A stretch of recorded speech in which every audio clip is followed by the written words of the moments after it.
Popping, y'all? We ain't been live in a minute. I know I've been bullshit, man. Slacking. Slacking on my macking, man.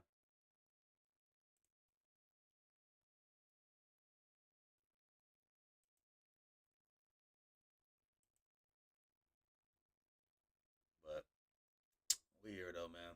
About to just do a couple reactions and shit. Maybe try to hop on. Let's get to it though. Yo, this new Drewski came out. Boy, still in Nigeria, part 2. Man, we gonna just watch this, y'all.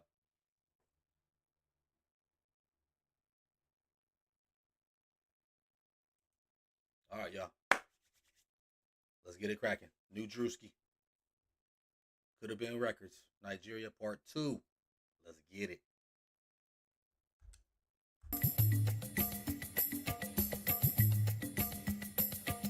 Yeah, he gives them niggas like a handful of money, which knows how much it is. Ow! That's one about the best be the gal. I'm thinking number one that stop me the jow. And when I'm talking about the girl, you sit down. He said sit it. down. Yeah, I can't sit down. Oh. When I'm my church, I can't stop with the gal. You right. And they give the lamp, but when they shut up in the bow. Could have been Records Nigeria Part 2. If you seen what happened in the first one, then you know it's time to up the ranks. So you know I couldn't have done it without Davido. We not here for all that bibble babble bullshit. Y'all nigga move that work. Y'all nigga move that work. What's up, You kind of got the voice of a woman a little bit. Get him out of Yo, here, don't Peter. push me, man. I got two action. I'm too short for you. When the hell did Kevin Hart do that? Who sprayed your hairline on, first of all? Did you see You that? losing the boobs, man. I'm losing the boobs. You don't sign my name somewhere. We want to do something first before you do some music. Man. Nah, I don't want to hear that. Hey, you need to change that pillowcase, brother. Yeah. Have you lost your mind? Fuck that nigga. No. Find me a Nigerian stud. See where the fuck you walking? I see.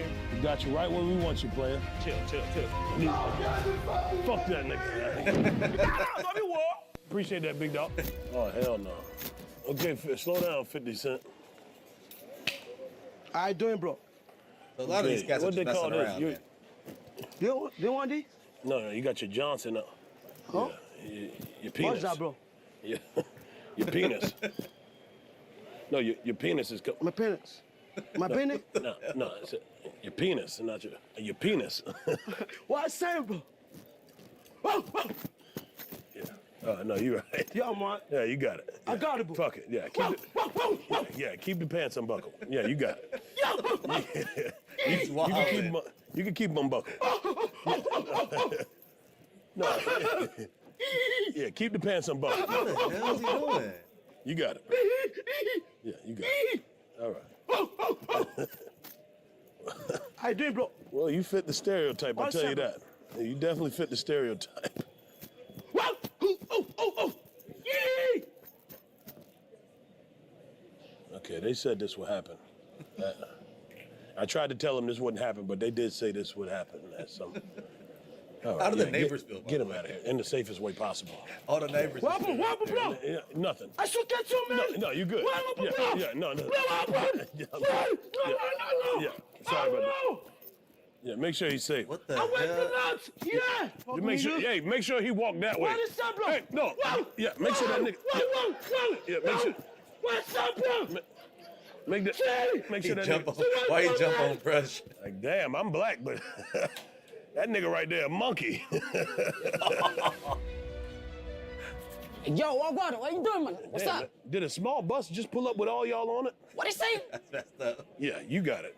Yo, can I have a shake of you? No. I just want to have a shake of you. I just want to hear whether you ghost or not. Let's just say I just don't feel safe doing it. Yo, what's up? Man? I even believe I'm going to see you in my real life for real, man.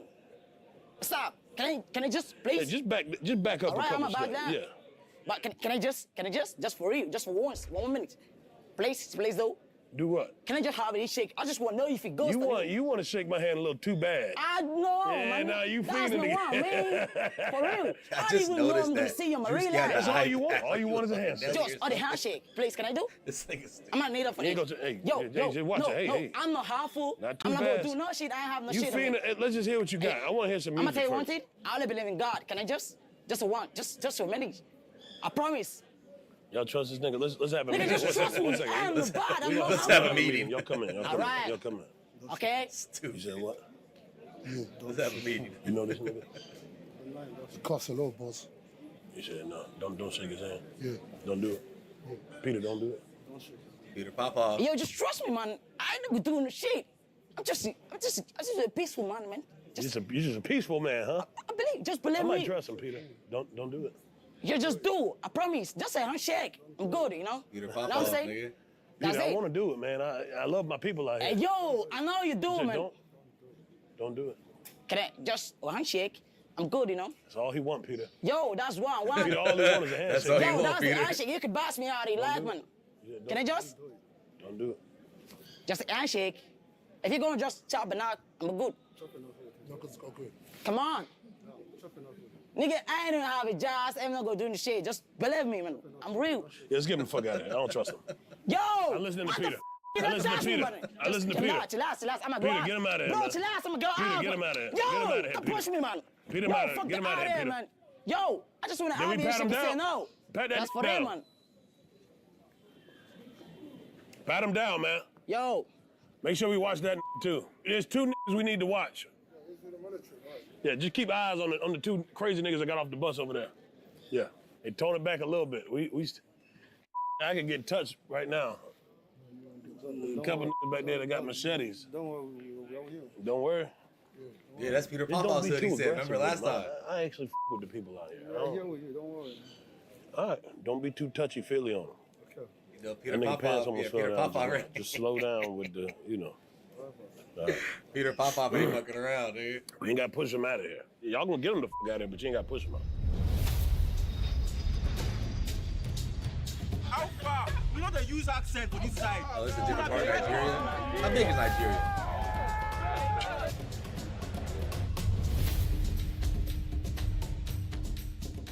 Who sprayed your hairline on, first of all? Who sprayed that on for you That today? shit. My OG back in Festa. Yo, that shit Take the looks hat off, let me bad. Yeah, somebody Yo, sprayed that. that shit looks Isn't it looking good? bad. Put a little oil in that. That's Yeah. oil. That ain't even the right. That ain't even the right. They put oil. Now it looked fine. It looked good. It looked good. Now I fuck with it. Yeah, is it? Let's hear what you got. Let's hear your music. I'm no rapper, bro. But I'm a shooter, though. Oh, hey, we do. Yeah, we need that. Yeah. That just saves you right there. We need a shooter. Yeah, I'm a shooter, though. You put your life on the line for us? Yeah, I can do that. Come on, right here. Put your name right here. What's your African name? Oluchuku. Chuku. Yeah, it's like an Igbo name, type. Oluchuku. Yeah. Hey, we'll do business. We'll do business together. We're Yeah. just gonna keep it discreet. We're gonna keep it under wraps. But you could come back to America with us. You can fly, you know. If Drewski first get too class, close, whatever that you nigga need. shit gonna rub off on him. Type shit. Nice to meet you, Drew. Put your Type name shit. right there. The thing about these other You're a countries, shooter. hip hop Yeah, is sure. Put your life on man, the these line. kids Yeah, think I can do that. Whatever need to be done. hip hop means to be Deep like down. extra and shit like that. Nah, that I'm ain't. expecting it to, yeah. You say your name's Slime. Snipes. Snipes. Yes, sir. Like Wesley. Yes, sir. Like Wesley. Yeah. Oh shit. Nigga hat hella small. We're gonna be calling you, man. Yeah, I'm waiting on that call, bro. Oh, you gonna be waiting. You just keep on waiting. That call is coming. You saying something? What's that? Yeah, Type we shit. gonna call you. What you trying to do? Peter, what you Think want you him? sex playing Peter low I'll key. get This you him nigga's if you tripping, want bruh. him. Just Wait. tell me which one you Wait, like. wait, bro. What? As in how? No, if you want Oh him, you yeah, like what a him. band. You Thank like you for that him? 20, Yeah, man. bro, I like, appreciate you. you like Nigga. him? Hey, no, you don't like this one. Heart, I don't know Tell me what what that your is, but I taste rock is with it. now. My nigga. What's your? Oh, you don't like him. I'll get you a guy. What's your taste? Bro, why you keep Nice sex playing this nigga for? Oh shit! I don't Wait, like him though. Yeah, Peter don't like him. wait, This hold up. nigga's tripping. Nah, you. He your kind? No. Yeah, No? get him the fuck out of here. That's not Peter Would kind. have been best barber. He don't want you. Best I'm barber with the ever. violence, bitch. Yeah, in my yeah. design. Wait, let me get my shit. Wait, hold up. Should I not sign my name somewhere? Let me put my name. One loan or RDF or Get the fuck RDF. out of here, nigga. Prize Picks is the most fun I've had, winning up to 25 times my money. You ain't winning shit on Prize Picks, Drewski.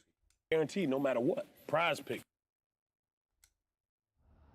Oh, You can shit. call me Detective Alex Cross.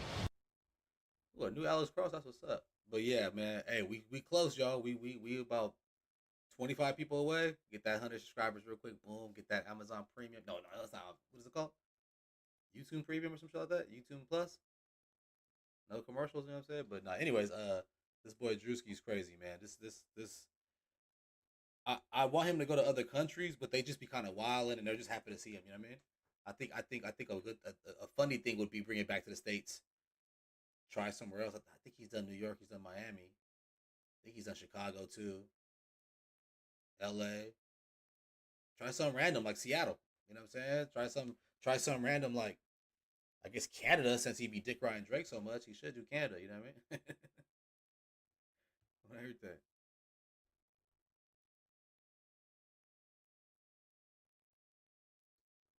Oh shit, alright, let's go. Back in here. You know what time it is? Turn out, what? Turkey, when a forky. What's on my shirt? This is Turkey, David on when my a- Trotsky. That's what Wait. demon. Yo, this dude's hypey. Oh, wow. Number one. Akpata Christy intellectual poser, someone that does outstanding work and get recognized for his achievement. That's the one biggest artist in Africa. There's albinos all over the world. Huh? Okay. I don't Forever. understand it. Oh, my laptop. Come here. Oh, my chatter. Yeah, baby. Oh, my chatter. Robert, say what? Yeah, go feel it. You go. Yeah, go early down. So where you from? What state? From Ondo State, largest to be precise. From those states. Besides, I like your energy. Thank you, sir. You know what I'm saying? You light up the room. No pun intended.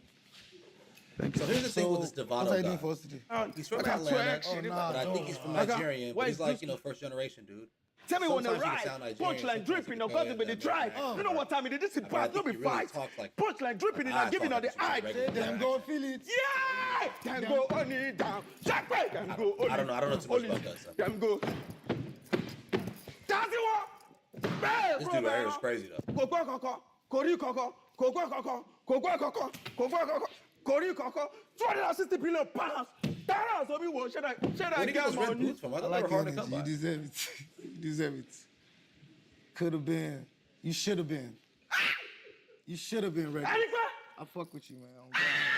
Did he sound like some nigga from Atlanta? Another one. Oh, yeah, they are buy my day. Too much money. Go to the promised land. Intellectual poser. That's the one about that. That's the one about all you cacao. What did I?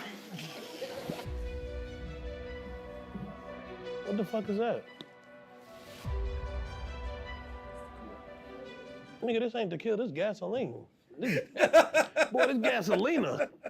You ain't got no Don Julio, no 1942, no Say Azul, no tequila, this nothing. gasoline. Oh, yeah, boy's crazy. You drink this What the shit, hell that is check that? engine light gonna come on, Got a nigga. sombrero on it and shit. You be drinking this? This Sierra, tequila, reposado, importado.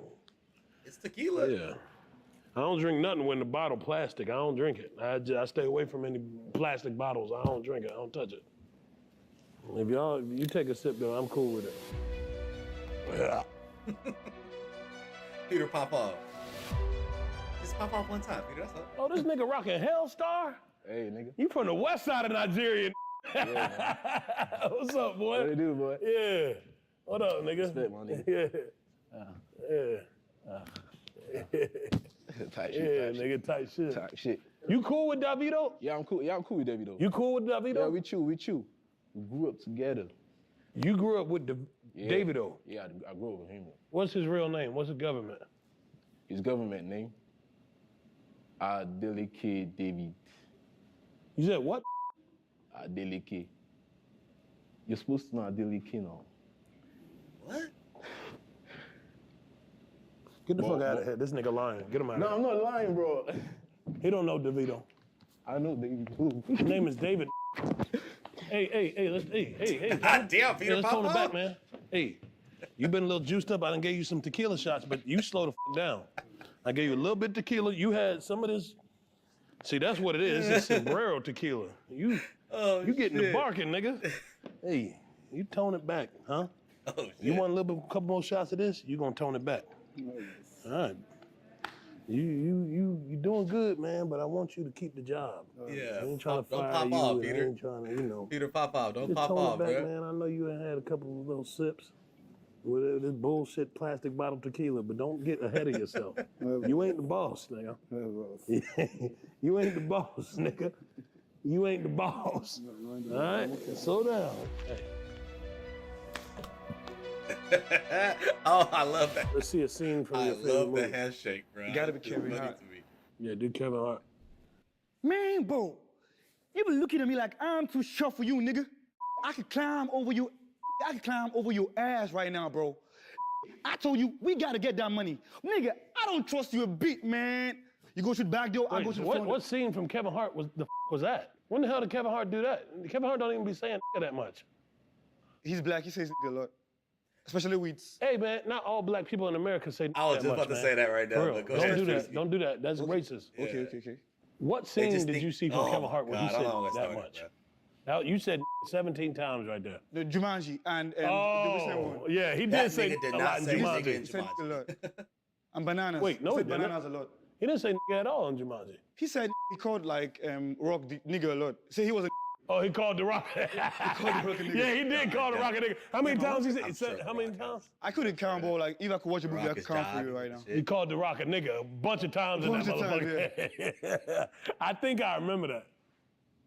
Wait, no, I don't. He didn't say nigga in Jumanji. Why is this cigar? hella That's a big kid for? movie. I think he did. No kids movie. You lying, bro. I'm not lying. Get him the fuck out of here. You lying, nigga. Damn, man.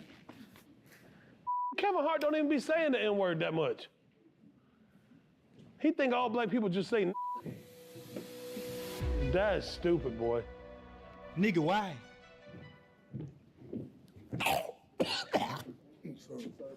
Yeah, sucking his size cigar. This shit.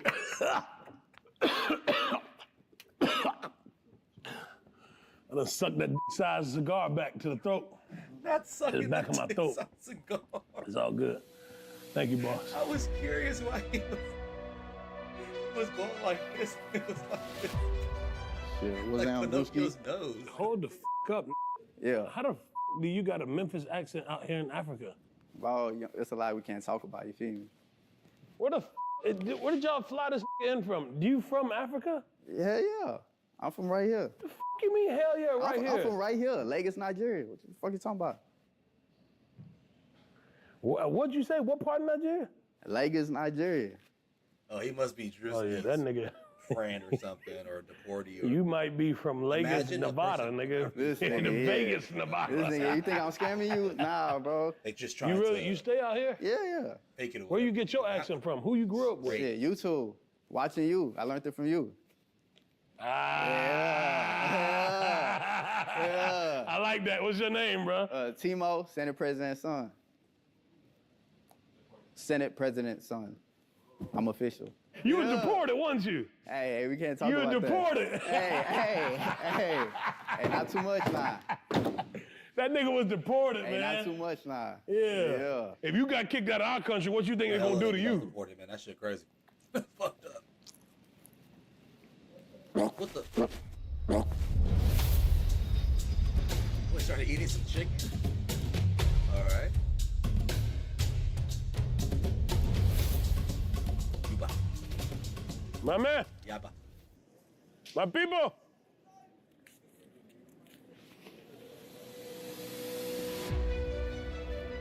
Chickens are back. Yo, what up, man? Oh, family of chickens now. Dangote. See, they find money. But I'm a comedian, I'm not an artist, though. Oh, okay. So what you saying? It's all good. Appreciate it, man. Thank you, dog. Yeah. Thank you, Dangote.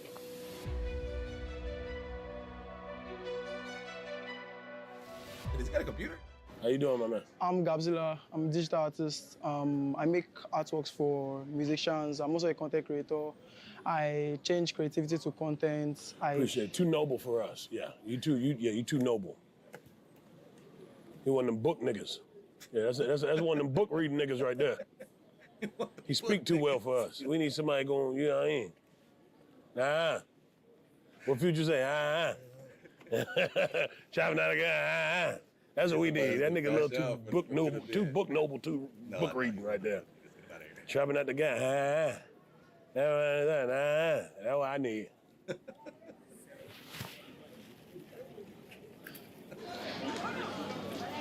Back there. What the hell going on? Hey, y'all can't be saying we good. Y'all know where the fuck we at. Flies flying in my eye and shit. Flies. These flies don't give a fuck. They don't care, do they? Boy, the flies out here don't give a fuck. How you doing, bro? I'm good. Yeah. I know you want my loving in the morning. So para ara no darling. Anytime you want me, I'm coming. If not the night or not the morning, I'm running. Bilir sen seviyorum. Neredesin aşkım nerede? Uzun deden buradayım. Bilirsin. You got a beautiful voice, man. Thank you. You got the voice of an angel. Thank you. You got the voice of an angel, for Thank real, you. man. Yeah. I like that. Where'd you learn that from? I learned from my sister. Oh, yeah, I schooled in Turkey. Yeah. Yeah. You kind of got the voice of a woman a little bit. It's like soft voice. I just sing a lot. Yeah, come sign this. You fuck with that? Yeah, he's good, yeah.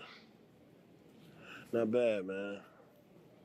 You know what come with signing this deal, though, right? Oh, shit. Yeah. You know what come with signing it? Yeah, I do. You do know?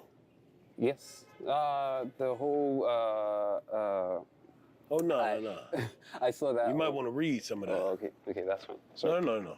Sorry. Go ahead, read some of that stuff. You got to give up something. Your voice ain't going to do all the talking. Yeah. Yo, You can talk to them. Ask them how they got down. Bro. So how do you get The down? sex play, these trips. Even Peter Popoff. he's like, Everything yeah, is Peter for the Popoff money. I cares gotta about fund the my race. education. It takes what it takes. You're going to have to take it. Yeah. The slim opportunity, I gotta take Well, that's it. part of the business, though. You Yeah, still want to Drew's sub? been to them Diddy Yeah. parties, so he knows. Cool. All Yeah, ask him what it jokes aside, takes. He knows. What does it take? Diddy parties. I'm cool. Cool with it. Yeah, I'm cool. You know what that come with? Yeah. So, America, Africa, United Kingdom, it don't matter where we at. I'm cool with it. You're going to take it. Definitely. You're going to take it. Yeah, definitely. He's wild, bro. Welcome home. Welcome home. Thank you. Get rid of them. Get rid of them. Evacuate them. Evacuation. It could have been records. What's the smirk about? You had jollof rice yet? Yeah, I had me a little jollof rice. I had a little bit of that egusi soup. You eat it with eba or fufu? With that pounded yam. Pounded yam. I got pounded yam, yeah. Have you tried fufu? I had egusi. Egusi, yeah. Egusi, Egusi is my egusi. favorite soup, though. You know nothing. You know nothing. How? You know nothing. You get mad. Thank you, You know brother. nothing. Don't lag, though. Don't lag. Don't let me catch you lacking. Don't pop out, G. Damn, it's raining. Rain, sleet, hail, or snow. That's what they say. The flies don't give a fuck about the rain out here. The flies don't give a fuck about shit, do they? God damn. I felt like the more rain, the more flies came. Shit. How far now?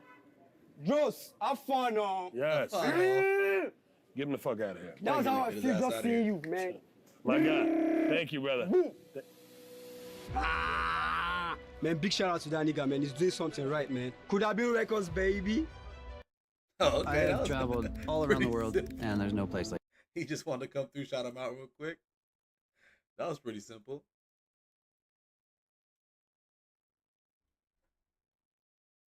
He has to go to countries that speak a lot of English. Like, I was gonna say like France, for example, but I don't think they speak a lot of English. People, they speak French, obviously, but as far as having a bunch of people to come, it might be kind of hard to understand them. South Africa would be kind of crucial, I think. A couple of white people, that would be kind of funny, you know what I'm saying? Maybe Virgin Islands, somewhere like that, they speak American English. What the hell am I saying? So that would be kind of crucial right there too. So, but yeah, this Drewski and Pootie are the funniest people on the internet, bro. Period. Point blank. Who that mean? God. Yeah, get him the fuck out of here. Thank you. You gotta go. Thank you, man. Don't come here on the bullshit. Yes, sir. bro. Yes, We talking to you, bro. Thank Just you, give us a chance. Thank you, man. Yes, sir. Can't come in on the bullshit. Just not finna deal y'all. with the No more foolishness. smiley, Not can't for dealing smile with the too much. fuckery, the foolishness. I'm good on it. All that bullshit niggas coming in here, weary-eyed, all that, I'm not fucking with it. I'm not fucking with it. Niggas coming in here with their eyes all open looking for opportunity. We're not giving that out. You know what I'm saying? No opportunity being given out. It's not like that's what we're just not what we're doing. We're not doing that.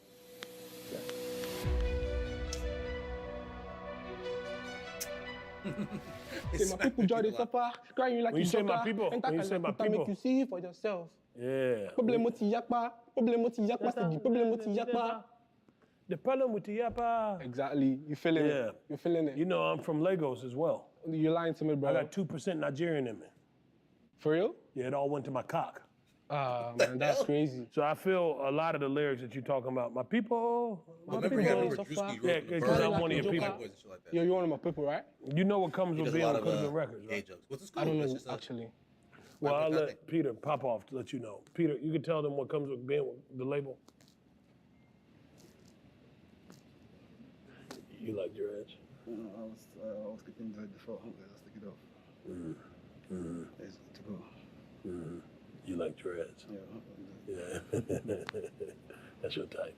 I knew it. Bro, he's Okay. tripping. So it looks like Peter Bro, wants you. he's making Peter Thanks, look man. bad, to be honest with you. I appreciate that, man. Well, not just yet. Oh, okay. You don't know what that come with. You're in for a rude awakening, brother. A real rude awakening. My friend right here like dreads. What Peter like, he get. If he wants you, he gonna get you. Put your number down. Tripping. This is not a deal, but just put your number down. He gonna be in contact. Okay, bro. I'm not gonna be in contact. Just put your number down, though. But he gonna be in contact. He gonna make sure of it. Phone number right there. Yeah. Yeah. I got you a good one. I told you I was gonna get you a good one. A good little dread. Yeah, I got it. I told you I was gonna get you a good one, didn't I? Yeah. I love the handshake, bro. Just put your number right there. Thank you, man. Yeah. You can shake Peter's All right, hand. bro. Yeah.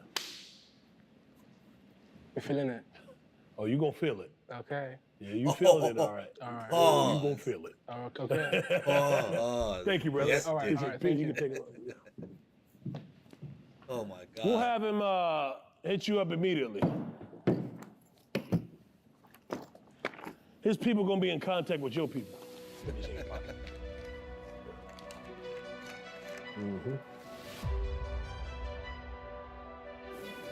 Yeah, go pat this nigga down. Pat him down. Go pat him down. Pat him down. No, wait, no. Okay. Boy, you free balling out here? I thought you.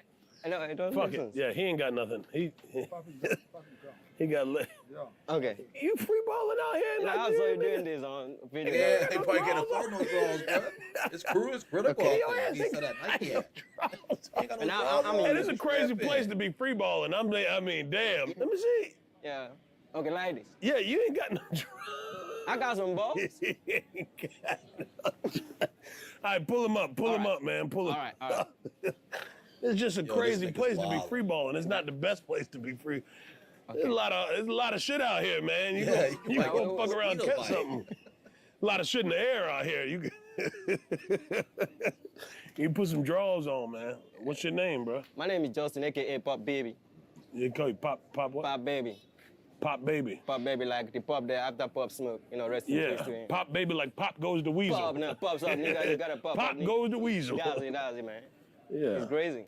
Let's see what you got, bro. Like, yeah. What the fuck was that?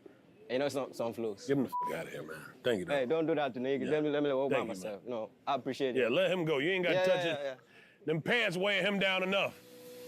We gonna get that nigga a pair of Hanes or something. Ain't nothing but dick and butt up under the truck. Ain't got pissed, but nothing but tired. Give him the fuck out. Say it This right. nigga stupid. Ain't got nothing but piss. How the hell he know about that out here? Yeah, give him the fuck out of here. I hate the shirt. I just don't personally don't like the shirt. Wow. I don't like the shirt. I'm sorry. Yeah? Yeah, I just don't like it. Yo, man, fuck. I just don't like the shirt. I mean, that's just me. I don't like Yeah, the shirt. nigga mad. The nigga was in line for hella This long. canteen be this one. Damn, y'all know, I y'all noticed niggas this just is flying hard, off in this This canteen be motherfucker. this one. I don't know Who if they it's talk? anything. I mean, Who they other talk? countries, usually it's a Who sausage what? special. Where they on, sir? Walking around everywhere. How far now? I do. No. Okay, I should know. Not I should yet, go not back. yet, yeah. Okay, no problem. Yeah. How do you talk? What's your name, man? My name is Emmanuel John. Emmanuel. Who Emmanuel. named you? Your father? Sir? Your father named you. That's Your my strong father's name, Emmanuel. Yes. Strong My father man. do well for me. Well. I talk truth. Okay, yeah. Okay, man. What brings you here? Sir, I You know about the label. You know about Could Have Been Records. Oh, yes. You know about it. Yes. You know Could Have Been. Yes. I did sing. I did do skit there. Yeah, do whatever. I don't give a what you do, man. Yeah. I do. I sing. Show your mercy, Oluwa. Show your mercy. Nigeria is getting Well, worse down. yeah. Hold back. Yeah, just hold on. I don't know if that's gonna do it for us, but you got something. I like what I see here. Thank you very much. How old are you? I love many things. I know. Yeah, I don't know what you are. No, how old are you? My name is. Nigga, you just said your name was Emmanuel. Salud, which is the heart. I think there's a language barrier. We don't just produce. You do well. He called me Emmanuel. God is with all. You ain't never did no substances or nothing? What do you say? No, you ain't never do no drugs? No drugs? No drugs. No drugs. No drugs. Drugs? Yeah. No. You said no and yeah. Yes, I know. So I love the way We're you gonna put laugh. your ass in the program. Thank You you very did. much. It's either yes or no to the drugs. What you Yes, I love it too. You love it, yes, yeah. I he's know you he's do. working You well. do it all. It don't matter. Yes, he's working everywhere. Anywhere you see, you go see. Yes, no. You have to work on it. Hey, Manuel, you do it all. That's Yes, why I sir. f with you. They- I think you could be our personal dog drug dealer. Yeah. Yeah. You move the drugs for us. You could be our personal drug dealer. Yeah. Yeah. You can move that work, man. Y'all nigga move that work. Y'all nigga move that work. Y'all nigga move that work. I like the way you sing well. I love Come that. sign this shit, I man. love that. I love Yeah, that. y'all nigga move that work. Yeah, sign that right there. Thank you. We gonna have you doing. You gonna be in a drug program with us. We gonna have you. We gonna ship the shit over here, then you ship it back to us. You ship the money back, and I know y'all got it in Naira. Yes. So the USD is going. We'll talk. I'm gonna call you on WhatsApp. Yes. Y'all Thank you nigga very move much. that work. Y'all Thank you nigga very move that work. Y'all Hey, nigga y'all nigga move that work. Y'all nigga move that work. I love that. I love this man. I love you. Hey, I got me a young nigga, man. I want to go young nigga from where? This side or this You side? said what? No, you You yeah, can get- where? You can oh sorry sir. No. You can where? You can No, he go- where? Sir. You just signed a deal to be a drug dealer. Get Let your me drop man. I can't hear you, sir. Yeah, get him out of here. Yeah. Sir, I want to go. Yeah. I'm going. Yes, sir. He just didn't know which way I'm to going, go. Sir. Thank you. Hey man, these young niggas. Hey, we got a little little drug dealer, man. I got me a nigga on the ground in Africa. Yeah, that's what I need, man. I need me a little nigga on the ground in Africa, man. Yeah. Young nigga move that work. Young nigga move that work. Hey there, Delilah, what's it like in your vagina? I'm 1,000 miles away, but I'm trying. Whoa, Mudang, chill. Man, them speak good ass English. Am I the sniper? I guess I really am the sniper. To say it with your chest, I have no time to decipher. A sneak diss that comes sharper than save all insides that that make me lyrical hire bullshit, back man. with All flows that hotter than lyricism. firefighter. Save I all pick that it fight 'cause I bullshit pick a pepper lyricism, like man. Peter Piper. I break you down cause it's getting crude like Delta Nitro. All that Peter I Piper, grill these pick the rappers pepper. Hey, like Oscar hey, Mayer, hey, my hey, flow hey, finer. Come on, man. Snow and chocolate bunnies keep coming around like they just get him out of Energizer. here. He don't listen. And I keep going like the Energizer rabbit. These rappers just think they fly, but I see nothing more than maggots. I'm just wreaking havoc, they rocking with it like granite. Just doing my thing. I got these rappers in a Could panic. y'all get him to shut the fuck up, man? He speaks really Hey, good somebody English. get that nigga to shut the fuck up. Stick a sock in it. Do you play a sport? Nah, I'm just living Get him life. the fuck out of here. That's all we can use you for around this motherfucker, nigga. Get him out of here. If that black nigga can't play soccer, get him the fuck out of here. Looking for a soccer player or something. Shit, what can we use these niggas for, man? God damn. Peter Popoff, bro. Nigga Pop can't off, use Peter. a nigga for something. We're gonna have to play it safe. If y'all could follow me to my car when I leave out, follow me to the Uber, and then y'all hop in the Uber with me, and then we're gonna go to my hotel. Yeah, just to be safe, just to play it safe. I just want y'all get in the car. You got a gun? Oh, shit. You got a gun? No, you ain't got no gun. No, I ain't gonna give you no gun. I don't got. Boy, you crazy? You think I'm gonna give you a gun? Peter Popoff? Peter Popoff, I ain't giving you no gun, Hell nigga. no, you never done for the one friend you don't get the gun Let's see to. the best acting of some This is the first girl Denzel we Washington. And scene. I can say that you're cheating on me, but based on my investigation, I don't really have much proof. But trust me, well, I think I can call myself the best detective of all time. And I'm definitely going to find proof. And when I find proof, trust me, I'm going to bring it on your face and I'm taking you down to the street. You're going back to where you come from.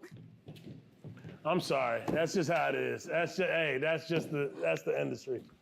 If you give me a chance, That's you the won't industry. do it. It probably won't work. Stupid.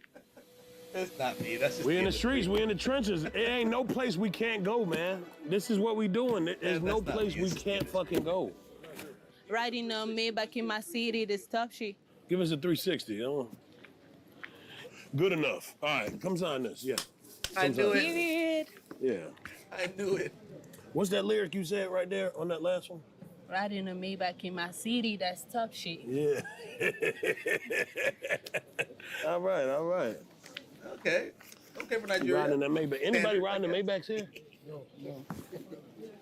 They riding the Maybachs here? No. Okay. Well, she lied. That bitch just lied. Straight up. All right. Fuck it. Could have been records. I love you, Drewski. Nigga, you don't see where the fuck you walking to, man? Can you see where the fuck you walking? I see. Bro, on the tape right there. Oh, Look. cool. No, man, the tape right there. Back up. I'm on the tape. Nigga, look. No, on the tape, man. Right there. No, man. God damn it. He can't see. Comedy. Nigga, the tape right there. It's right there. Look down. Back up. One more step. Damn, not the Yeezys without the laces, though. I ain't Step never back. seen Yeezys without laces. Can you see? Yeah, I see you. Are you seeing me? Sure. All right. Okay. No. Just fuck it. Fuck the tape. We don't even need it. You just do what the fuck you do. All right, the name is Wonder H. I have bars in my head. The punchlines will be trying me, then I have to get the fed. My punchlines are going dope. Anybody ever try me? Hey, y'all don't need to hear no more, player. We got us a young Stevie Wonder. Find me. What? Come sign this right here. Young Stevie Wonder. Okay, little Ray. Anyway. Oh, right there. Okay. Can you? No, the line. Okay, f it. You not even sign on. You didn't even sign on the line right. All right, f it. Yeah, you can sign right there. Yeah. You signed where the date was at. Day. No. I did sign already. All right, fuck it. Yeah, you can sign wherever. Yeah, that's where the date. Okay, hey. All right, Ray Charles. Yeah, boss. Thank you very much, man. Love you, bro. Love you too, fam. I told y'all we'll find Love it you out too, here. I fam. told you we're gonna find it. If it's out here, we got it. We're gonna find it. Straight up. Oh, I told young y'all Ray that. Charles. Bossa Nine! Oh yeah, give him the fuck out of here. This nigga. Nigga, Yeah, he's slow. let me freestyle. Yeah, this freestyle, nigga slow. bro. Get him the fuck out of here. Yeah. He came in here and said, what? Bust a nut. He just said, he came in, yeah, bust a nut. And it's getting dark. If y'all know where the, yeah, we're gonna get the fuck out of here soon.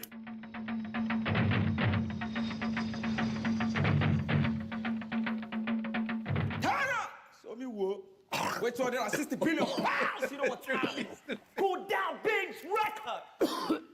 Davido. So you want? Here we go. That's it. What's the reason for the outfit? That's what I come up badger. That's what you want. Yeah, this nigga like a Tasmanian devil, ain't he? I don't know what to do. I can't even sick these niggas on you. I don't know what you...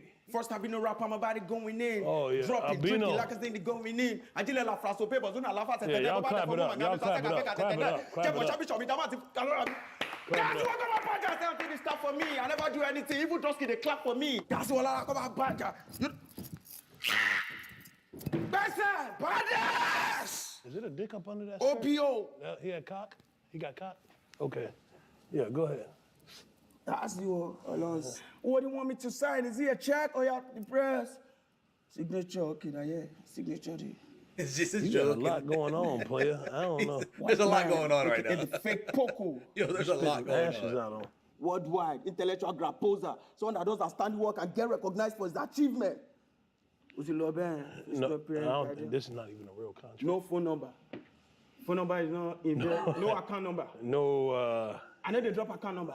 no account. No account number. No paper. Please, spare me. Please spare me. Spare me, brother. Oh, Lord says, please spare me. What do you want to do, white man freestyle? You tell me. How do we punchline dripping like that's how they tell me, not be by bouncer. Watch how be the fancer. And when I give you punchline, they say I got a cancer. But no, bro, change like what's how be the fancer. That's what I come up with. I preach like a dancer. Not be too big, but that should be the king. And they tell the love when they talk, because that be the pig and the cheese. Hey, you know what time it is? I'm the beast. I'm the big. This is Drosky. This is David on the priest. Ah! Okay. That's the one. Cause Kali gives me the chant me. 1 second. 1 second. 1 second. 1 second. How do we deal with Lawnmower guy coming? You know what time it is? Dripping number don't table. Oh shit, could that be? How do we deal with that? Don't tell anybody this is not just a setup. But Oh, they don't see very well. They don't see very on the well. beat, drop it like Hey, brother, I'm right here. I'm right here, brother. Okay, you're right here. He was saying African albinos don't see very well. You say what? Africa, No, he said, no, he said, no, he said that. He said that. He said that. He said that. He said that. He said that. He said that. You said that. Ow! That's one man that the best sit down. I'm still be number one when he said down. And when I'm talking about the gun, you sit down. He said sit down. Yeah, I can't sit down. Oh. When I'm a church, they can't stop with the gown. You're right. And they give the lamp, but when they church up with the bow. Don't tell anybody, leave out. That's how they the down. When we walk, when they can't sit down, they stop with the bow. Shaking in here. I sit down. I sit down. Shaking in here. Back in here. I'll sit down. Can you feel it? Yeah, bro! I'll sit down. I'll sit down. Hold on, sir. Drosky! I didn't say that. He said what? He said you couldn't see. I'm just. He said another see where? No, yeah, you can see. Fact. Okay, he said me another see where? Yeah, he said. Well, I bet shit. Me who another see where? Me another see where? Yeah. Man, we take that get the deal, lele. And the food, we don't start with the bill, lele. Yeah, let's get the truck. Yeah, thank you, brother. Thank you, man. Ah! Yeah. I'm not saying that's what I'm about. Should I get one? Well, why? I don't know what type of species that is. You said albino? Albino. No, what kind of species that In is. America, they call them albino. Yeah, we call it albino. Oh, okay. It's called albino. Yeah. Oh, okay. Yeah.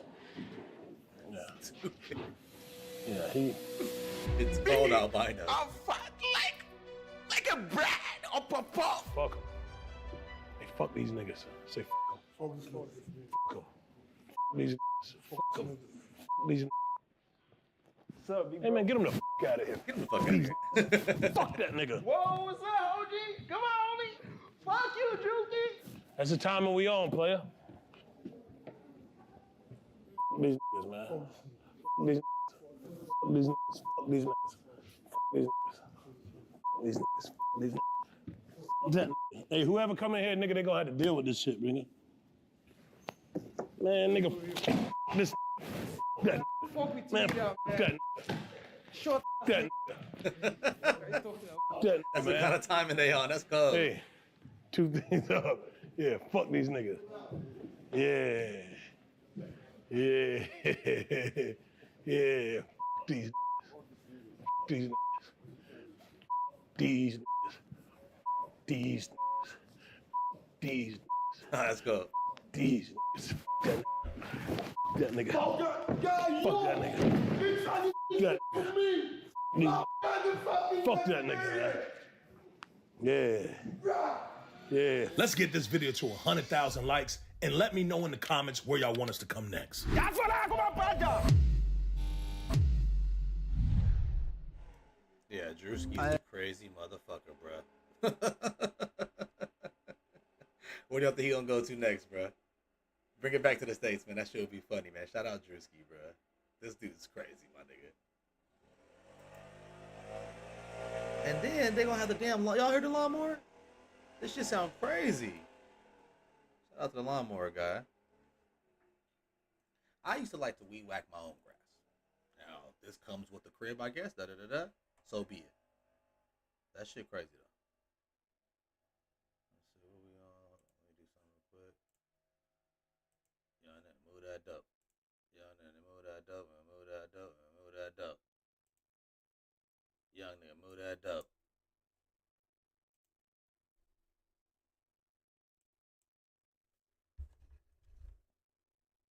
Young nigga, move that dope.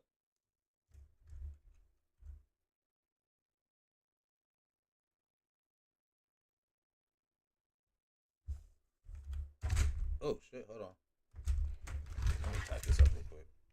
The mouse. I gotta do hella shit to get to the mouse. It's crazy. Man, this table.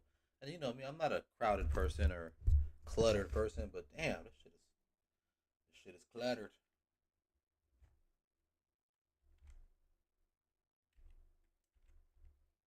I type terribly too, so it is what it is. Is there still typing in high school? Like 9th grade typing? We used to have to go to typing in 9th grade.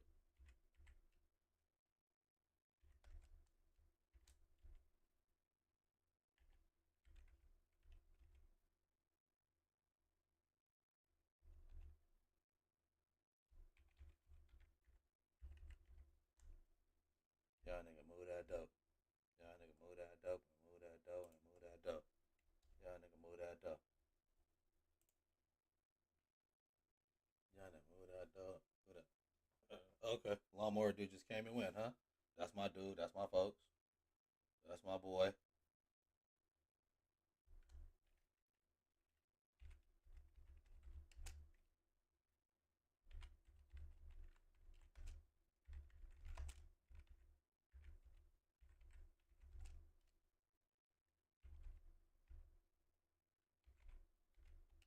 What that nigga just shot me through the window, bro? Wouldn't that be crazy?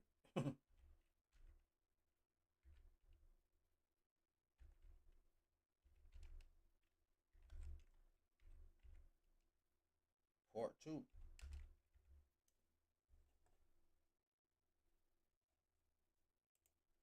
This could have been wicked. This could have been.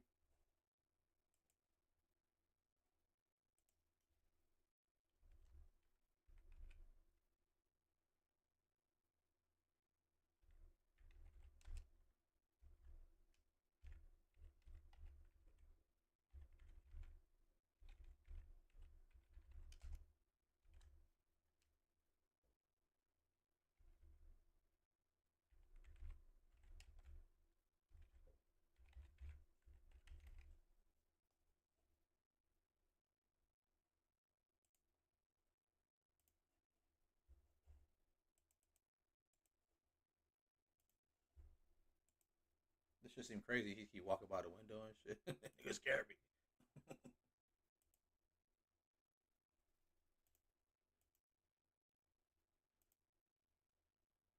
All right, we'll be on next, y'all. We gotta get these reactions out the way. I know I've been gone. Y'all miss me or not? This little 2-hour Drake thing from Patrick CC. You know Patrick CC is crazy. Now he don't make those dirty ones like Trap Lord Ross. But I fuck with Trap Lord Ross, you know what I mean? But they're very, I don't know, you know, they do that. You know, I'm white and I say some shit about you, say some dirty shit about you. You confront them and they just be like, I'm YouTube. That kind of corny shit.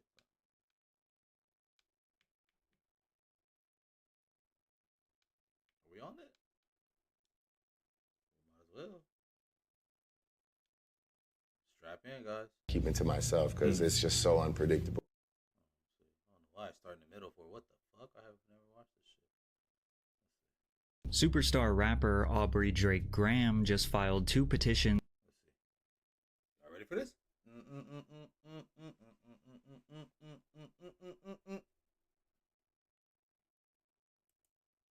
Patrick CC, 2-hour freaking Drake video. This is gonna be crucial. This is gonna be very long-winded, guys. Strap in, get your sodas ready, and get your waters. We're gonna get it poppin' in this bitch. This might have to take some breaks and shit. Nigga like watching a Netflix movie at the house. And it's funny too, cause I rock with Drake, man. You know, I've been, you know, he's a bully and stuff, but I've been to you know, it's I was of age, and a lot of these people these days, like for example, like Kai and them were like middle school, maybe even elementary when these niggas came out, when the singer came out. So that's their whole life. But I was already in college. I think I was 21. You know, I think Drake's a couple years older than me or something like that. So I was 21 when this food came out, bro, and I was kind of like, oh, this food's tight. This nigga raps and sings shit. Da da da da. And then boy, no one, and I'm gonna say this, no one has impacted nor made a like, yeah, I guess it's just the impact is the word than Drake, bro. No one ever. Yeah, Wayne, I'm not saying he's the best or whatever, but to come in the game and then to go through what he's been through, all these beefs and all this whatever, and these deals, and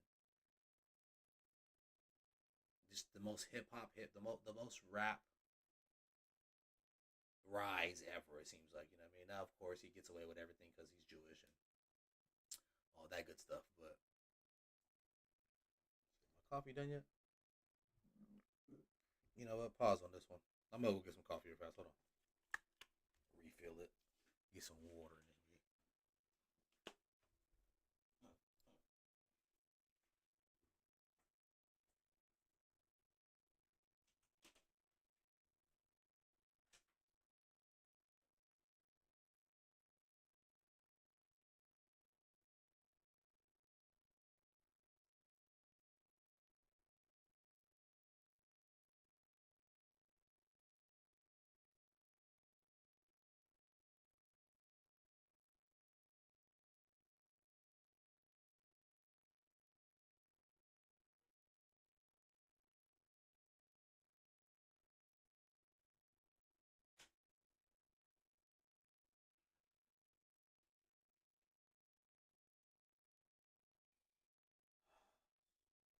I'm not gonna lie, just added some hot water.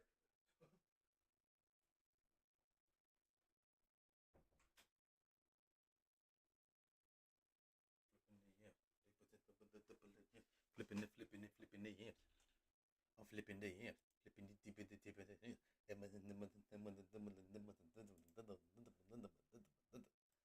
Everything. Oh shit, my bad. Too much clicking. I'm doing way too much clicking. Hold on.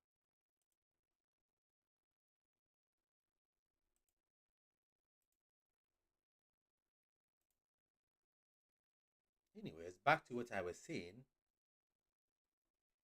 Strap in, shake, and bake, brother.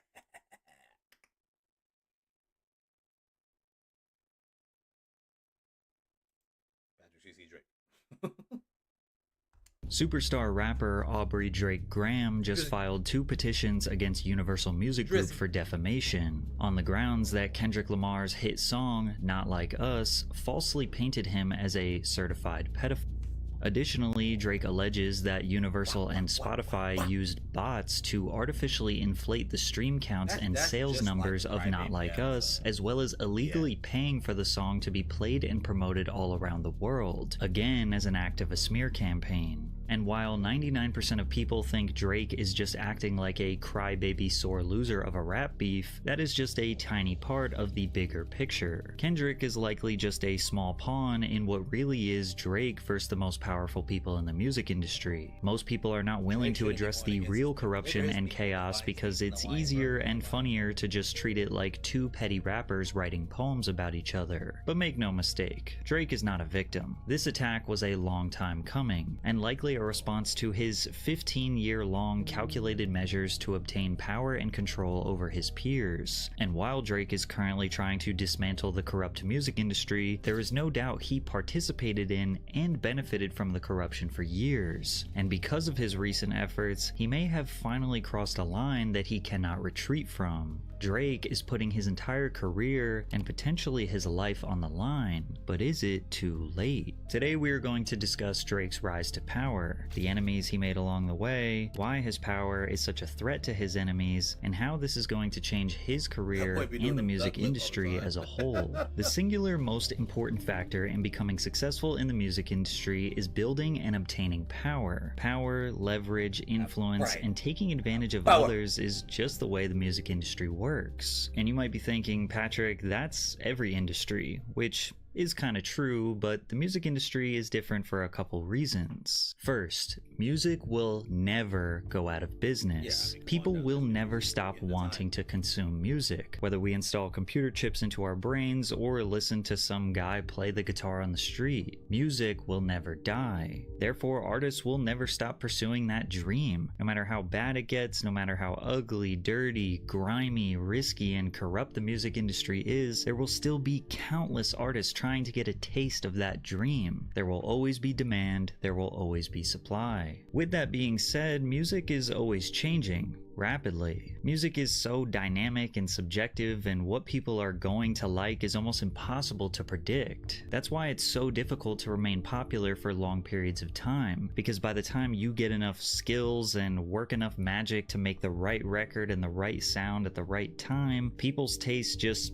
change and then they're on to the next sound. And secondly, it's nearly impossible to separate the product, which is the music, from the brand or the artist. You cannot sell a Drake song without Aubrey Graham. You can try to come up with clone artists, you can try to have them write music for other people, but ultimately you will never fully connect with fans or reach your maximum earning potential unless it is Aubrey Graham performing that Drake song. But that's only if he's alive, because the caveat to the music business is, if the artist is dead, their music actually becomes more valuable. Drake did not start his music career in an attempt to obtain power. He was a theater kid, raised by his Jewish mother while his father was in Memphis, Tennessee, incarcerated due to drug-related charges. He saw decent success after securing the role as Jimmy on the hit Canadian teen drama show Degrassi, but he wanted to be a rapper. He was a fan of the culture and simply wanted to make his mark on it. Drake once famously rapped, "I'm a J. Prince investment." That's because J. Prince was a drug kingpin out of Houston, Texas in the 80s.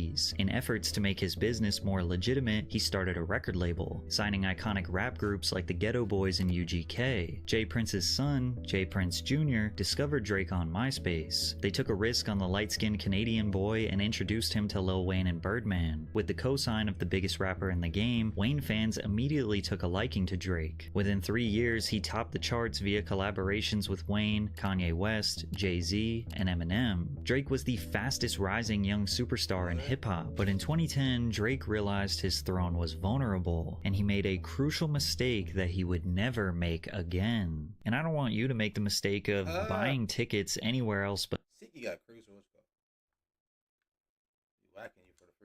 and in 2010, that was The Weeknd. Drake and The Weeknd are from the same city, Toronto, Canada. In 2010, Drake caught a wind of The Weeknd's single, Wicked Games. He tweeted the song's lyrics and promoted it on his blog, where he posted the single and a download link. But this wasn't really a new practice for Drake. He was constantly using his platform to show love to new talent. He also showed love to a young A$AP Rocky. The only person that put on for me when I ain't have nobody was Drake. True. I'm talking about Drake was the first person to put on like before anybody. He didn't want to sign me. Yeah. He didn't want. It was like, yo, that's raw talent, yo. Like you gotta shine, yo. I'm gonna see to it. I forever owe Drake. Drake has an amazing ear and eye for talent. He probably knew about your favorite artist before you did. But with The Weeknd, he took things a step further. Drake had The Weeknd perform at OVO Fest, which was his headlining festival thrown by his October's Very Own Sound record label. From there, Drake would be featured on The Weeknd's mixtape Thursday on the track The Zone.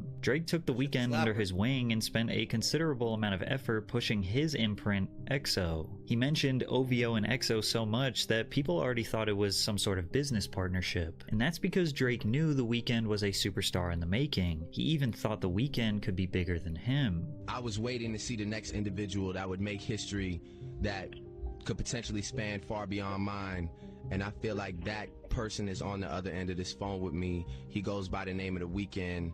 please talk to your city, man. Please. But Drake wasn't necessarily being altruistic and trying to just show the fans how great The Weeknd was. He also wanted Abel to help write songs for him on his upcoming album, Take Care. Take Care dropped in November of 2011 and sold 631,000 copies in the first week and is considered by many to be a classic album, perhaps Drake's best body of work. The Weeknd was featured on Crew Love, which is easily one of the highlights of the album, but Abel also received writing credits on Shot For Me, The Ride, Practice, and Cameras. The crazy part is The Weeknd was still independent at this point. Drake essentially made The Weeknd the most highly sought after artist in the game, and every record label was trying to sign him. But it's clear that Drake didn't really know if he was going to sign The Weeknd to OVO Sound, or if maybe they would start some sort of joint venture. The team's coming together. We got 40 doing really well.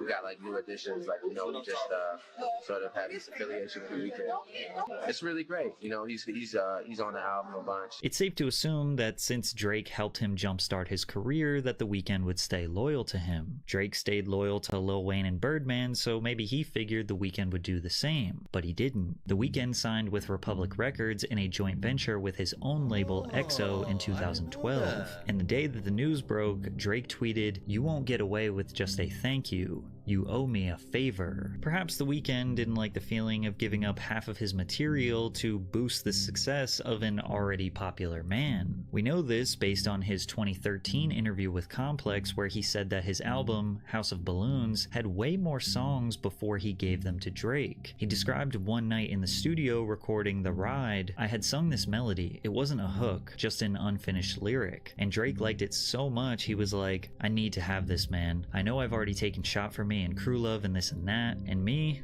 I was hungry at that time. I was like, dude, take anything." At that point I was like, hell yeah. By signing to Republic, The Weeknd chose himself over Drake, which is selfish, but in the music industry, you have to be selfish. Signing to Drake could have resulted in him always living in Drake's shadow, and even though Drake gave The Weeknd a massive platform, in exchange he got help writing an amazing album. Who knows what Take Care would have sounded like without Abel's writing? It seems like it was a fair trade. Plus, Drake was still the bigger, more successful artist. He even asked Abel to open up for him on his 2013 tour. The Weeknd wasn't a threat to the Drake empire. That was until The Weeknd prevented Drake from receiving his first ever #1 single. In the week of October 24th, 2015, The Hills by The Weeknd reached #1 on the Hot 100, with Drake's Hotline Bling directly underneath him at #2. Drake posted on IG with the caption, "If I get my first #1 during the month of October, it will be the biggest moment of my career to date. I always love the moment right before it happens more than when it actually happens. So thank you, even if it doesn't." Well, it didn't go #1. The Hills stayed there for 6 consecutive weeks. Drake realized right then and there he made a huge mistake. He essentially just gave all of the resources to another artist who could put him out of business. Ego aside, that's actually just a dumb business model. It's good for the art, it's good for the culture to uplift and help another artist, but it's bad for business if you do not have a contractual tie to them. And Drake made sure he would never make that mistake again. From now on, Drake would be extra careful of who he promotes to his fan base, unless they were signed to OVO Sound. But many suspect that he took it a step further and purposely held back his own OVO signees. They suspect that Drake only acquired these artists so that they could write music for Drake and essentially give their best material to him. This is what people commonly refer to as the OVO sweatshop. And when you look at the entire roster, there isn't one artist that outshines Drake. Most of them you probably never heard of, but was that intentional? Majid Jordan, an R&B duo from Toronto, were discovered by Drake's producer 40 after they released a mixtape anonymously on SoundCloud in 2012. 40 and Drake asked the duo to come write for Drake's upcoming album, Nothing Was the Same. In an interview with Hot 97, they described what it was like working on a Drake record. They basically put us in a studio, and it was like a studio camp almost. There were tents in there, there were like people flying beats. in. Yeah, make beats, stay in the dungeon, don't leave.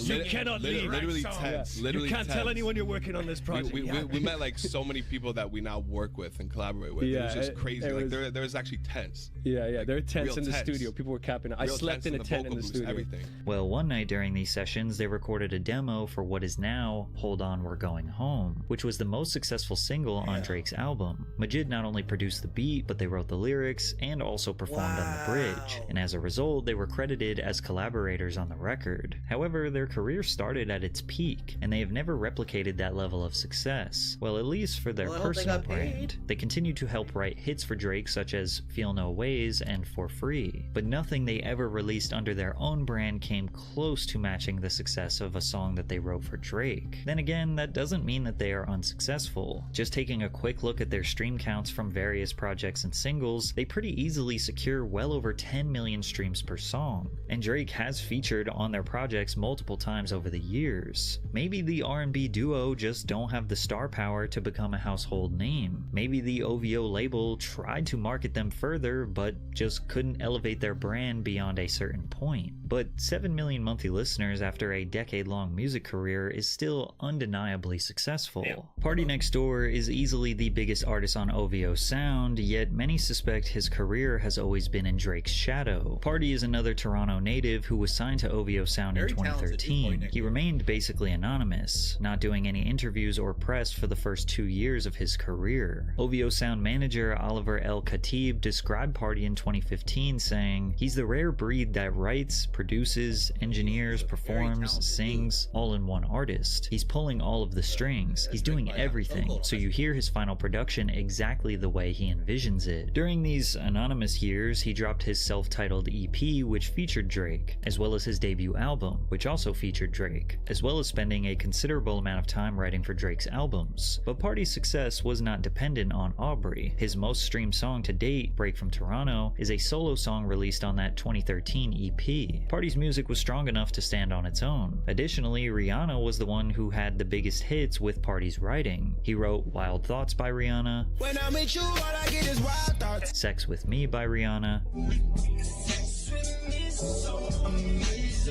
and Work by Rihanna.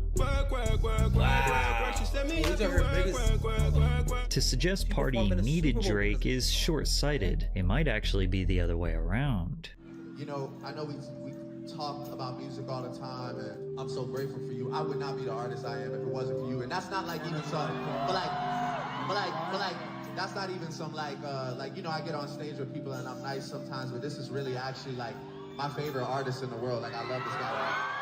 So why isn't P&D bigger than Drake? Well, maybe he didn't want to be. I would never call myself mysterious. The word I use is private, P&D says. I'm not hiding from pictures. When you see me, I'll say what's up. I just don't want to live in this fantasy where I act like everybody cares, and then I look like a jackass with someone filming me in the airport. A lot of people don't realize how much of a dream job being a top songwriter is. You get to make close to the same amount of money as the superstars, but can still have the comfortability and relative privacy of a regular citizen. Okay, you may not be able to have the shows and the merchandise, but you get what I'm saying. Typically, the only thing songwriters struggle with is ego. Party has expressed over the years some slight frustrations with living in Drake's shadow. He says the tracks on 2 earlier albums were to prove a point, that I'm here.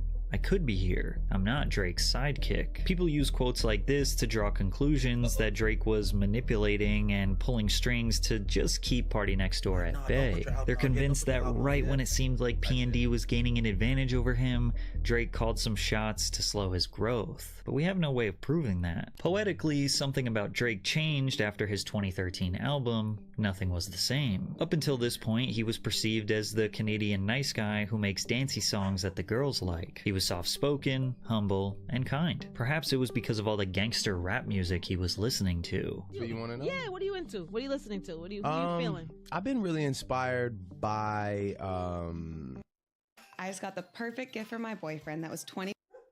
Oh boy, what was Drake inspired by?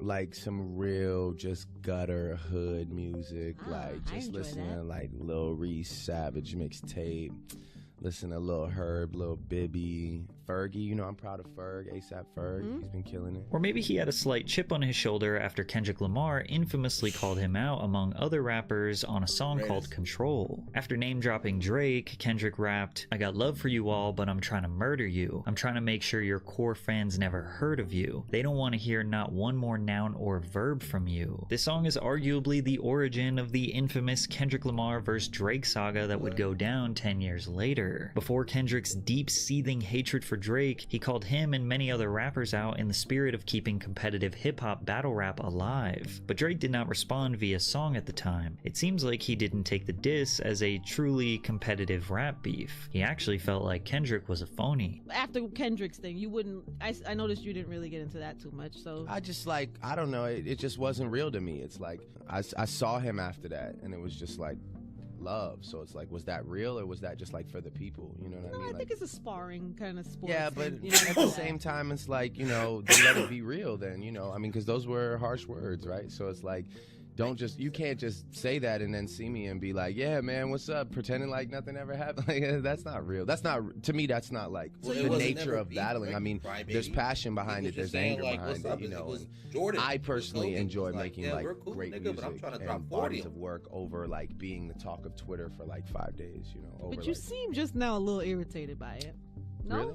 Yeah, just by even saying that it was those harsh words, it seemed like maybe it irritated you for a second. Is that wrong? No, it's just like, I mean, like coming from that situation, it was unexpected, you know. I wouldn't like, it's sort of like in working your way up and sort of building relationships, I wouldn't expect you to like throw all the relationships out the door for the sake of, like I said, being like the talk of the internet for 10 days, and then, you know, it's like now this, like, everyone's gonna forget about. I mean, people don't even care about it anymore. So true. But now, especially this week, it's like, yeah, okay, moving on. Like, I don't know if it was worth it, you know, because there's a lot of people that were mentioned that I feel like can't really go back and with that guy after that. You know what I'm saying? Sorry, I shouldn't have cussed. No, it's okay. I enjoy it. Get into it, Drake. Go. Even Angie Martinez recognized Drake was a little bent out of shape. He continuously got asked about the record in interviews, but every time he downplayed its impact and relevance. He's giving people like moments, you know, like that verse was a moment to talk about. Are you listening to it now at this point in time? Okay. And then it was real cool for like, you know, a couple weeks. But like, if I asked you, for example, like, how does that verse start? But some people actually believe that Drake sneak dissed Kendrick on the opening line of his song, The Language, when he rapped, "I don't know why they've been lying, but yo shit is not that inspiring." And even though Kendrick denies this allegation, he seemingly responded in a BET Cypher verse when he said, "And nothing been the same since they dropped control and tucked a sensitive rapper back in his pajama clothes." Although this seems like an obvious exchange, we can't necessarily confirm that it was a true back and forth. However, Drake did say that should anyone test him in a rap battle, he would respond with full force. You should get into a rap battle. Yeah, you think so? Yeah, I think that would be great. I feel like that's just, I feel like those things are of the moment. Yeah, but you are. Yeah, he's like, I'm too good for that. You're shit. qualified. You know, this Yeah, no, You know I don't know. what I'm saying? Like I'd hold it down. It'd be enjoyable. Yeah, but I do, like, I really do this, like, as far as writing goes. And it would have to be warranted, because it would be scathing. The bars would be scathing. I can't just do it I can't be the first one. Drake made his point very clear. It would be bad for anyone who dare test him on the mic. And that's exactly what would happen in 2015 when he entered his first ever rap beef against Meek Mill. In 2015, the hip-hop culture gave Drake unimaginable power when he was outed for using ghostwriters, and literally none of his fans cared. Up until then, ghostwriting was considered taboo in hip-hop. Hip-hop was founded on personal expression, storytelling, the ability to craft clever wordplay and flows, making an artist's lyrics a direct representation of their life experience. Additionally, the culture of battle rap and freestyling also emphasized spontaneity and raw internal expression. So when you remove the fact that someone didn't write their own words, it undermines their credibility and challenges their authenticity. In 2015, Meek Mill tweeted, "Stop comparing Drake to me too. He don't write his own raps. That's why he ain't tweet my album, because we found out." And while you might think this is Meek Mill honoring the hip-hop code and standing up for the culture, he said this because he felt like Drake dissed him over a girl. 1 month before this tweet, Drake and Meek Mill collaborated on a song called Rico, where Drake rapped, "The girl of your dreams to me is probably not a challenge." Meek Mill felt that Drake was talking about Meek's then girlfriend, Nicki Minaj. Drake and Nicki were Young Money signees and also came up in the rap game together at the same time. Over the years, they have expressed their desires for each other, but never were in a formal relationship. They also deny ever having been romantically involved. My involvement in the situation was the fact that my man thought he was getting dissed with the line, To me, your girl of your dream is really not a challenge or whatever. Right. I said, bro, he's not dissing you. He's not dissing you. Like, he's not dissing you. He's talking about someone else. Talking about just in theory or whatever. Well, those weren't technically his bars. Oh, got it. Yep. Okay. And that was that. It's hilarious to think that Meek crashed out over something that Drake rapped, but also claimed that Drake didn't write it, because the man who did write it was named Quentin Miller. Quentin was an upcoming artist from Atlanta who already secured a publishing deal with Red Zone Entertainment under Tricky Stewart. I met Boy Wonder in a random session in Toronto that I had through the Red Zone situation I was with at the time, and I just shot a random Hail Mary text to Wonder one summer, 2013, top of 2014. I was like, yo, can I send you some songs? He's like, yeah, I sent him some songs. He f***ed with it. At the time, Drake was working on his If You're Reading This, It's Too Late album, and Quentin had sent him the song that we now know as 10 Bands. Quentin thought Drake was just gonna hop on the track and he was gonna get a feature, but OVO Sound was only interested in him as a songwriter. Since Quentin had nothing to lose, he joined the team, got in the studio with Drake, and helped write Used To, Legend, 6 Man, and 10 Bands. Notice how this was very similar to The Weeknd's initiation into OVO Sound, but this time, Drake kept Quentin a secret. He did not shout him out or give him any publicity. With the help of Quentin's writing, If You're Reading This, It's Too Late sold 535,000 copies in the first week, landing it at #1 on the Billboard Hot 100. This album is my personal favorite, and also universally agreed upon by Drake fans to be one of his top 3 albums. At the time, I don't know, it just felt like a dream because everybody was just so welcoming. It just felt so cool. I felt like I was a part of the shit. Like, Drake literally was looking me in my face like, yo, man, this album wouldn't be possible if it weren't for you. Like, you really helped. You have no idea, da-da-da. But I'm sure you're noticing a pattern here. Drake swoops up buzzing artists with their finger on the pulse of the hot new sound in hip-hop. He offers them a chance to work with the biggest artists in the game. But the caveat is, you also have to write for him, which usually leads to you giving your best material and ideas to him. Some people see this as predatory, and preying on desperate artists is not new to the music industry. It's actually been considered standard practice for decades. But again, we talked about leverage. When you're a new artist, you're unknown, you don't really have any leverage. Why should anyone take a risk on you? How many investors invest in companies that don't have any sales? They just have an idea. Not many. Plus, the trade-off was kind of worth it for Quentin. Even though it wasn't his voice or his brand, his art and the words that he wrote were being sung by fans around the world. However, the only reason why we know who Quentin is because of Meek Mill's expose. Quentin's reference tracks got leaked to Funkmaster Flex of Hot 97, who decided to play them on New York radio. Oh, money, new women, gotta keep it balanced. The girl of your dreams to me is probably not a challenge. Fans were stunned to hear Drake take lyrics bar for bar from some random guy they never heard of. When I get it, nigga, recipe. I can tell you how it happened. I can tell you about them safe house nights on Calabasas. I can tell you not a rapper. But many people wonder how Quentin's reference tracks got leaked in the first place. Well, perhaps it was DJ Drama, who was also upset at Drake over a girl. Specifically, DJ Drama's ex-wife, Summer P. Walker. So now, Drama, Drake smashed your girl. Jesus. Well, which other way I'm supposed to say it? Drake had sexual relations with a girl that was affiliated with you.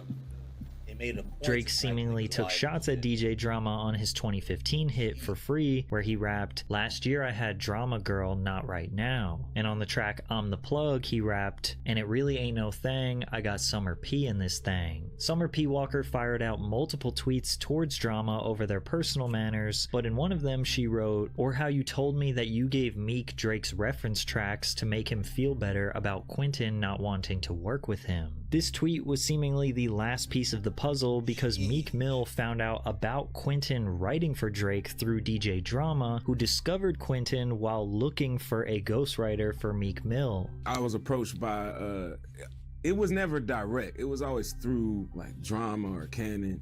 And they were like, yo, Meek wants you to write for him or whatever. And I was just like, nah, he asked me the first time. I said, nah. Then like maybe a week or two later, they asked me again. I said, nah, at this point, Drama was very upset He was really upset about me saying no. This puts into question the origins of the beef in the first place. Did Meek care about the culture? Did he care about the authenticity of Drake's hip-hop presence? Or was he merely jealous over a girl and the fact that a songwriter wanted to work with Drake instead of him? Regardless, Meek exposing Drake was the first time that anyone had ever tested his authenticity in hip-hop. Drake had been using writers for years, but it was mostly on pop and R&B ballads, so that's kind of par for the course. But like we said before, this is a huge issue in hip-hop. So to hear Drake rap about being a legend, doing drills, and flexing his big dog status knowing those weren't even his words had people questioning him. Drake felt like he needed to clap back and prove to the world that he could actually write his raps. He responded with a song Charged Up, and before Meek could even respond to that, he dropped another diss track called Back to Back, which absolutely exploded in popularity. Most notably for the line, "Is that a world tour or your girls tour?" where he basically accused Meek of riding the coattails of Nicki Minaj, who many at the time felt like she was too good for him. Back to Back went double platinum and was the first diss track in history to be nominated for a Grammy. It was a hit. Even though hip-hop enthusiasts didn't like that Drake was using writers, they recognized that he did win the beef against Meek Mill. Even Kendrick Lamar liked the song. In Kendrick's 2024 diss track aimed at Drake called Euphoria, he rapped, "Back to Back? I like that record." Back to Back gave Drake an immense amount of power because it proved that his fans and the greater hip-hop culture didn't care about rappers using songwriters. You know, I've really made my peace. I have no embarrassment when it comes to what I did on that album. You know, I mean, I worked with somebody,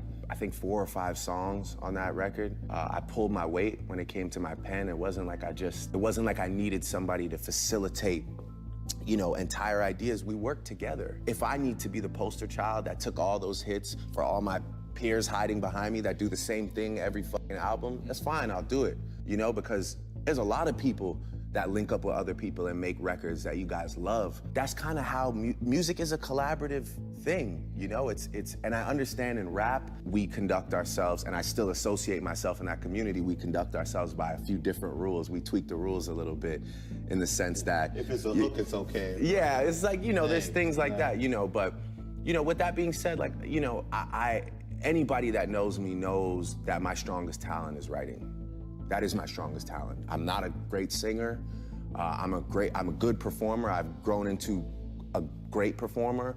But my greatest talent is writing, you know, and that's why people ask me to write songs for them. That's why people like to get in the room and write with me. There is no arguing against the fact that Drake is a proficient songwriter himself. I mean, even if he's just getting ideas from other people, or what they call in the industry as starters, he still knows what to change and what words to say and how to structure the song in its entirety for it to become a hit. But to suggest he needs other people to write his songs is just false, as he has countless hit songs that were written entirely by himself. But from a business perspective, there is no doubt that building a coalition of fantastic writers will make your life easier, which is why literally every artist in every other genre in the music industry does it. I have even participated in writing sessions with artists that I documented on YouTube, and 9 times out of 10, it is easier and just more enjoyable to collaborate on music with other people. And most of the time, fans don't care about how the song was made. They either connect with it or they don't. Drake also makes a great point that his peers use writers, yet he is the one catching flack for it. One rapper that is notorious for using songwriters is Kanye West. Drake has even written a handful of songs for Ye, but you never hear anyone questioning his lyrical ability or his authenticity as it pertains to music. And if you still don't buy into that, listen to Ye explain it. I'll be having like 12 writers in the studio that don't add up to Drake. God's version would be like, oh, Drake just said. That's why I was interested when we heard 30 Hours, because Drake wrote that for me.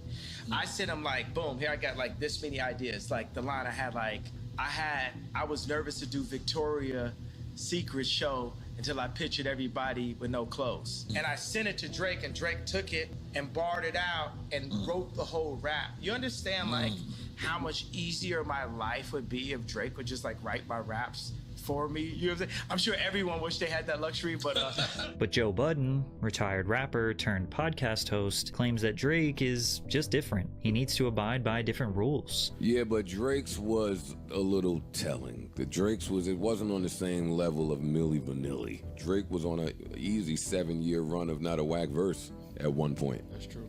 he was the first one to he was talking ultra slick. I sound like it's me featuring me. You niggas need me. Like, whoa. Yeah. Like, so we can't hear a ref track then. I guess it was the shock to it. Or it's tough. A lot of people felt that Drake needed to abide by different rules and standards, but they don't seem to have them clearly defined. And although it seems like I'm beating a dead horse here, it's really important to know that this is quite literally the origin of what would become the slow unraveling of Drake's career. It all started with this ghostwriter stuff. Literally every single modern rapper has used songwriters at some point, and Drake most people understood this, which is why nobody outside of Drake's haters really cared about the ghostwriter revelations. Nothing Meek Mill did really lowered Drake's authenticity, status, or value. It arguably just made him more popular. It's no surprise that all this beef started over a girl when Drake has built a reputation for taunting other rappers over women.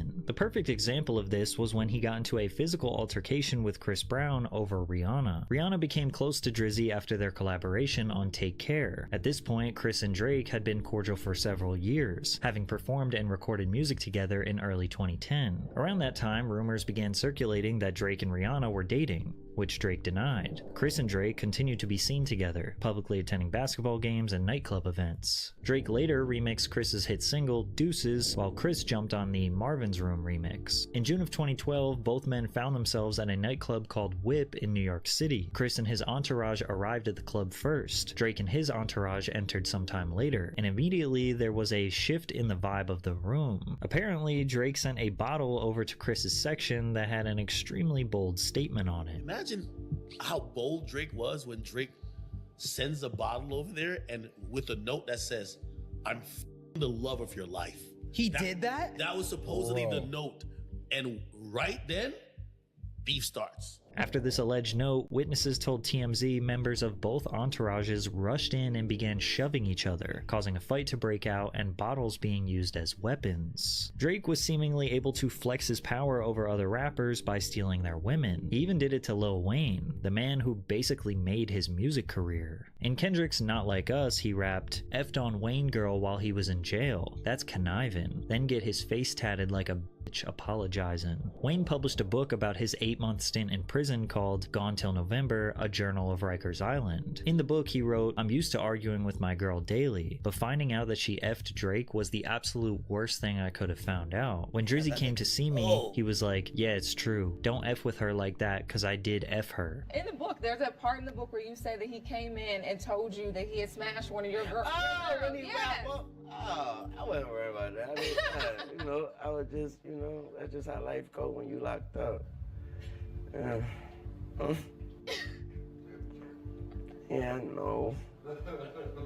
But she's done, you moved on, life is good. Life is good. Will you rap about that? Do you think it'll end up on a song maybe you two might, No. No? She still be texting me and stuff, They stop texting me too, for real. Cause it still hurt. Drake also took some shots at Rick Ross after Ross sided with Meek Mill in the beef. He rapped in his track Weston Road Flows, "Yeah, I brought your wifey out to St. Martin. She violated. I sent her back where it all started." Drake allegedly took Rick Ross's ex-fiancée, Lyra Galore, on a vacation after their breakup. This picture she posted kissing Drake on the cheek with the caption, "I love you," just added salt to the wound. Now most people look at Drake's actions as spineless, but others shift the blame on the women. If they're willing to have relationships with multiple rappers, then maybe that's a reflection of their own lack of loyalty and respect. But that wasn't the end of Drake's problems in 2015. Another one of his OVO sound signees vocalized some of the chaos and mistreatment at the label, causing fans to dive even deeper into the OVO sweatshop allegations. That signee was Isla McConan, the artist that blew up from his hit song Got the Club Going Up on a Tuesday. McConan was a relatively unknown artist to the public, but was well connected in the Atlanta hip-hop scene. After the song gained some momentum online, Sonny Digital, esteemed trap producer who made the beat, got a text from Drake. I was like, "Who's this?" And they said, "Drake." I just hit him back. And it was him. He just asked him if he can get on the song and shit though. And I'm like, man, I don't know what you asking me for. Like, shit. Man, let me call you right back. Let me call McConan right quick and see what's up. Then, McConan is like course, like, you know what I'm saying, that's not even a question. McConan didn't even think twice and was excited for Drake to jump on the remix. On September 1st, 2014, they released the song and it launched up to number 12 on the Billboard Hot 100. McConan signed to OVO Sound and immediately released his debut album. Another artist that generated buzz organically, and Drake seemingly swooped in and hopped on their wave. A lot of people attempted to criticize him for finding these younger artists and then in a sense exploiting and biting their style. Like, I know when he put up a post on Instagram dancing to a track by Kodak Black and Earl Sweatshirt. He had his words and he wasn't really feeling it so much. What do you say in regards to that, since, you know, it benefited you and you don't take it as that? I feel like it's not bad at all. I mean, Drake is like the biggest artist in our genre, you know what I'm saying? Or like in music, right? And it's like, so if a lot of people are paying attention to him and he's paying attention to us, then that's bringing us out, you know what I'm saying? That's helping bring us new artists out to the world stage, rather than it's like, it's just Drake, and you know what I'm saying? Like, all those people over there can't get a shine. It's like he's in his shine, he's giving everybody else shine as well. It's like reflecting. But this didn't really seem like fair criticism, since Drake signed McConan, and McConan had a few singles after Tuesday that were making the rounds in the clubs and online, such as I Don't Sell Molly No More and I Like To. So it seemed like the label was helping him out. That was until some of McConan's old tweets resurfaced that would sour the relationship. Tweets where McConan called Drake corny and criticized anyone who was a fan of his music. McConan claims he simply was young, online, and saying wild stuff just to get attention, to get a reaction. As if that wasn't bad enough, 2 months later, McConan claims his Twitter was hacked, where someone made a handful of disparaging tweets, including one that read, "F Drake and F OVO for getting on Fetty Wap's remix and leaving me in the cold." If you were Drake and you let the first run of tweets slide, would you forgive him again for the second time? Even if someone was sabotaging McConan's career, this could easily be seen as a business liability. McConan says that they never really spoke again after that interaction, and then McConan proceeded to drop one of the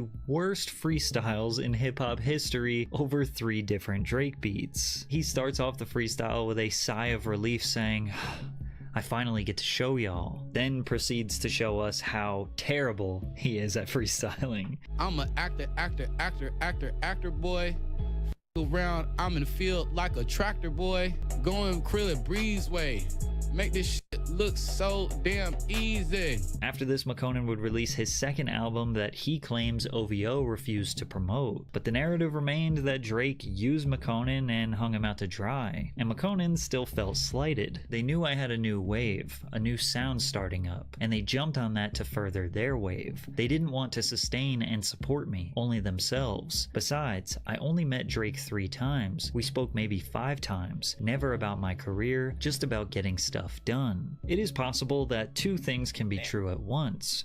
Drake may have stolen his wave, but at the end of the day, in the music industry, you have to handle your own business and look out for yourself. McConan sabotaged his own career with the tweets and was making objectively bad music. But McConan was just one of the many Atlanta artists that Drake would eventually collaborate with. He dropped an entire project alongside Atlanta legend Future called What a Time to Be Alive. This project came just 2 months after Future released his most successful album of his career, Dirty Sprite 2, so Drake's timing couldn't be more calculated. Drake's strategic collaborations inspired Kendrick's Not Like Us bar, "You run to Atlanta when you need a few dollars, no, you not a colleague, you a effing colonizer." But that second line goes a little deeper than just stealing a new rapper's wave. Although Drake was facing the worst public mauling of his career, after What a Time to Be Alive, with hits like Jumpman, Diamonds Dancing, and Big Rings dominating the radio and clubs, fans could care less about his beefs. They just wanted him to drop his highly anticipated project,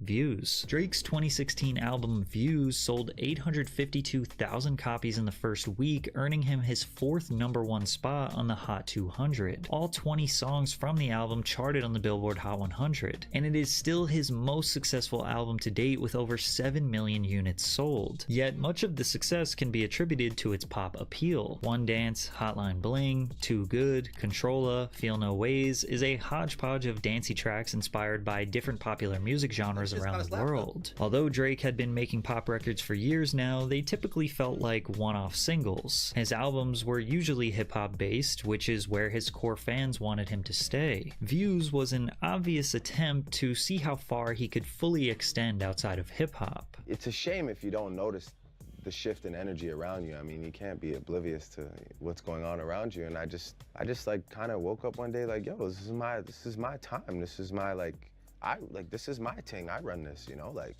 nobody can really talk to me. I'm good at what I do, and you know, I'm ready for anything really, you know, and whatever it is, whether it's a one dance or whether it's know yourself or whether it's energy or whether it's whatever, I'm ready. I'll shell out anybody, you know.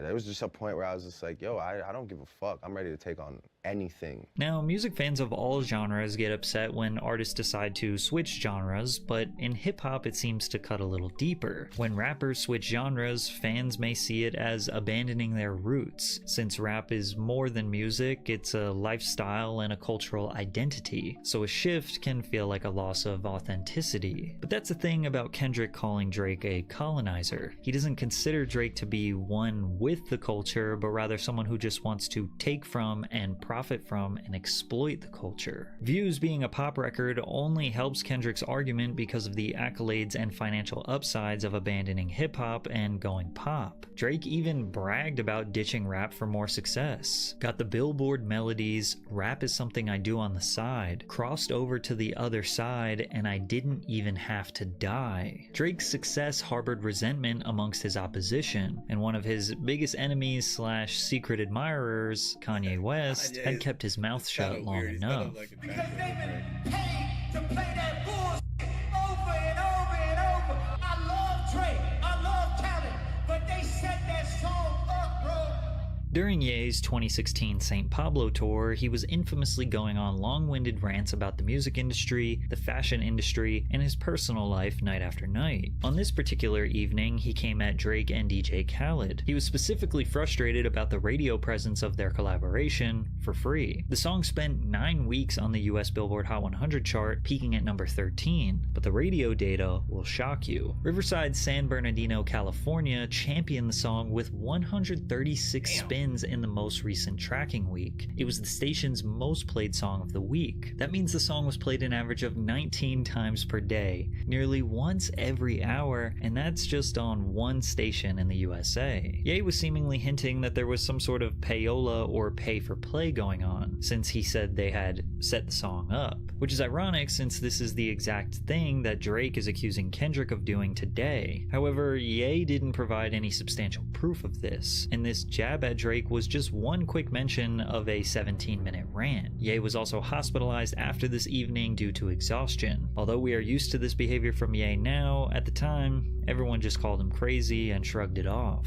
Drake responded to the criticism in an interview with DJ Semtex, where he admits he was kinda confused. I don't know, I think everybody has their own little things going on, you know. I'm not really sure what he's referring to half the time, you know, because I went from being like working on a project with him to him sort of like publicly on me and DJ Khaled for being on the radio too much, you know. Yeah, I'm not really sure, like, you know, everybody's got their own thing going on. You know, again, me, when I hear that, I just like, you know, I just distance myself from it, like, all right, you know, if that's what it is. I don't really even understand the point you're trying to make, but, you know, whatever it is that you're going through, you know, I accept it. I don't respect it at all, you know, because I feel like me and Khaled are both just like good people. You know, I'm not really sure why we're the target of your, you know, choice that you made that night. But again, you know, I accept what you're going through. And, you know, I just go and continue working on my own thing. And, you know, the more and more this progresses, the more and more I just feel like keeping to myself, because it's just so unpredictable. You never know like which way people are gonna go. So at this point, Ye and Drake were actually on good terms. I believe Drake is being genuine here. Drake had helped Ye write a few records on the life of Pablo, and they only ever expressed positive sentiments about each other up until this point. Now, aside from the obvious mental health issues he was struggling with, Ye was seemingly just jealous that a throwaway Drake record for free was outperforming any of the Life of Pablo songs on the radio. 2016 was yet another summer dominated by Drake. However, 2017 would go down as a pivotal year for Drake. For his entire career up until this point, he rode the waves of the new generation rappers only to further his own career and watch them crumble. Well, one artist was not going to let that happen, and his name was XXXTentacion. X had built one of the most loyal and die-hard fan bases hip-hop had ever seen, and he did it exclusively on SoundCloud. In late 2016 and early 2017, X's iconic song Look at Me started blowing up online. The crazy part was X was locked up in Broward County Jail with charges for robbery, assault with a deadly weapon, and home invasion. Drake was on his Boy Meets World tour where he previewed an upcoming song from his 2017 album More Life that sounded eerily similar to X's Look at Me. This song would eventually get released on Drake's More Life album called KMT. It is basically universally agreed upon that Drake stole the exact flow of Look at Me, but Drake disagrees. I'm just like, yo, it's crazy that people think that after all this time, after all I've been through, that I'm the type of person to go some song that's on SoundCloud. It doesn't have like 2 plays. It has plays, you know, he has his cult following, and go and think that I'm gonna like take that and make it my own. Like, I'm not stupid. I'm not like a person like that, you know? Considering Drake has never made anything that sounds like that song before or after, and he is known to just jump on new rappers' waves that they're creating, he seems to be flat out lying here. But X was different from other rappers that came before him. He wasn't gonna let Drake get away with this, and he was going to do everything in his power to let the world know where Drake got that flow. He took to Twitter to express his frustrations. I'm not gonna say no names, but it's funny how one of my guys hit me up saying, Drake watched your interview and messes with you. Now this dude is trying to play it safe and play it innocent. But it's cool, we all know Hotline Bling was a bite of Cha-Cha. I'm not the first dude he bit, nor will I be the last. Drake is a pussy. Money don't buy you respect. Drake's career is almost over. He better start investing money into real estate, cause once it's all over, he really gonna see the fake love. He also warned Drake not to come to Florida, where X is from. X had made multiple allegations that Drake's team had reached out to X's manager before KMT was released, but Drake suggested that he had no idea who X was. And we know Drake is the king of discovering new talent before anyone else, so X's claim is not unfounded. Keeping a blood raw, I still think Drake a fuck nigga. Like, I think he's not a man. I think he's that's a bitch move. Especially when I was in jail facing life, bro. You get what I'm saying? If Drake would have came to my barn hearing, you know what I'm saying, that would have made my fucking day. If he would have showed that he's a hospitable person and that he's really in this for the culture, rather than being a nigga taking my shit, running off with it, and then putting it on his album, then he would have got my kudos. He would have got my respect. I would have let him hop on the remix, take 100% royalty rate. I would have done it. Because I know I can maintain, you know what I'm saying, and I would have appreciated him for being a real nigga. But Drake not a real nigga. But X didn't leave it at that. He wanted to push Drake's buttons, like tweeting about how his mom was cute or telling him to stop with his fake accents. And hey, tell this nigga Drake, stop speaking patois. You are not Jamaican. I'm a real Jamaican. I'm from Kingston. All of my family is from Kingston. Stop stealing my people's culture. Get the off our... We don't claim you. Stop. We don't want you. Go back to where you came from. Whose man's is this? Drake's fake accents have been a constant point of criticism over the years. For the first half of his career, he quite literally just sounded American. What really bothers me the most is the fact that, you know, sometimes I feel like I don't get enough credit, or I'm not making a big enough impact because I'm not enough of a loose cannon, you know, in situations like this where we're doing a one-on-one interview. But this may have been intentional. I don't want to show up here with like the super fake American accent and be like, you know, a lot that was at one point in our city was the thing, was like you had to pretend like you were from New York, or you had to pretend like you were from somewhere in the States to kind of be like respected and cool. It seemed as he got older, he started using more Toronto slang and just sounding overall more Canadian. Don't talk to me, talk to these people. It's about these people right here. It's about these people, it's about the city. Hey, listen, Listen, we have the best player, we have the best fans in the whole NBA, in the whole world. Look around you. Look at this. We created this. This didn't exist before we were here. Look around at the square. I promise you right now, we did this. Doesn't matter what anybody says. They could say it's disrespectful. They could say it's this and that and that. Everybody's within the rules. Everybody's doing their thing. All we are is proud and passionate. For our genre, I just like to, keep things exciting and keep making music. Shout out to everybody that's trying to do the same thing. More life is coming soon, and more tune for your head top, so watch how you speak on my name, you know? He has been practicing his UK accent for years. You know how good my London accent is? Oh, dude, when you were going... These guys came up to me like, yo, dog, you know what it is, dog. Big up yourself, bruv. You done know Drizzy Drake, dog. It's crazy, right? That is not a bad Westwood impersonation. South London, dog. You know what it is. But they talk like they want to shoot you in your face. Crazy out there. They're just like, yo, dog, you know what it is. You're the man, dog. You're the man. You're a legend, dog. Right? And he's even experimented with this hybrid Jamaican, Caribbean, British, I don't even know what to call this. Set the thing dead and trust me, headshot them bomb. Oh, what's poppin'? Man's never been in Marquee when they shut down, eh? Kendrick Lamar even addressed his accent changes in Euphoria with the line, "It's no accent you can sell me, huh?" Or in the chilling Meet the Grams diss track, he said, "You lied about your accent and your past tense. All is perjury." Drake has addressed this multiple times. He doesn't think it's a big deal. I still love making music, and part of loving it is a challenge, right? Like I need new challenges. So, people often question like, oh, why, all of a sudden you're switching your accent and making this type of music. It's not that. It's just, at the end of the day, I can't just keep doing the same thing over and over again, because one, you'll get used to it and then you'll be over it, and two, for me, it's like, I want to try my hand at something, and.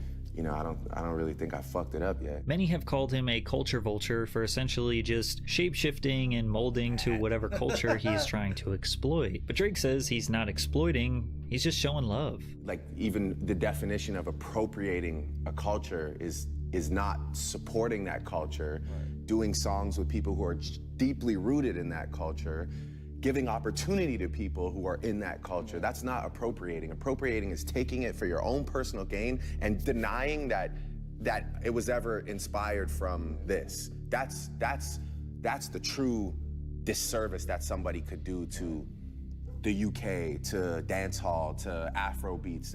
Me, I've always, anytime I embark on one of those journeys, I ensure that I'm not only paying all due respects verbally, but like I make a point to give opportunity to people that I respect, Regardless, X was coming at Drake's neck like nobody had ever seen before, straight up laughing in his face. Tell everybody in OVO, suck my,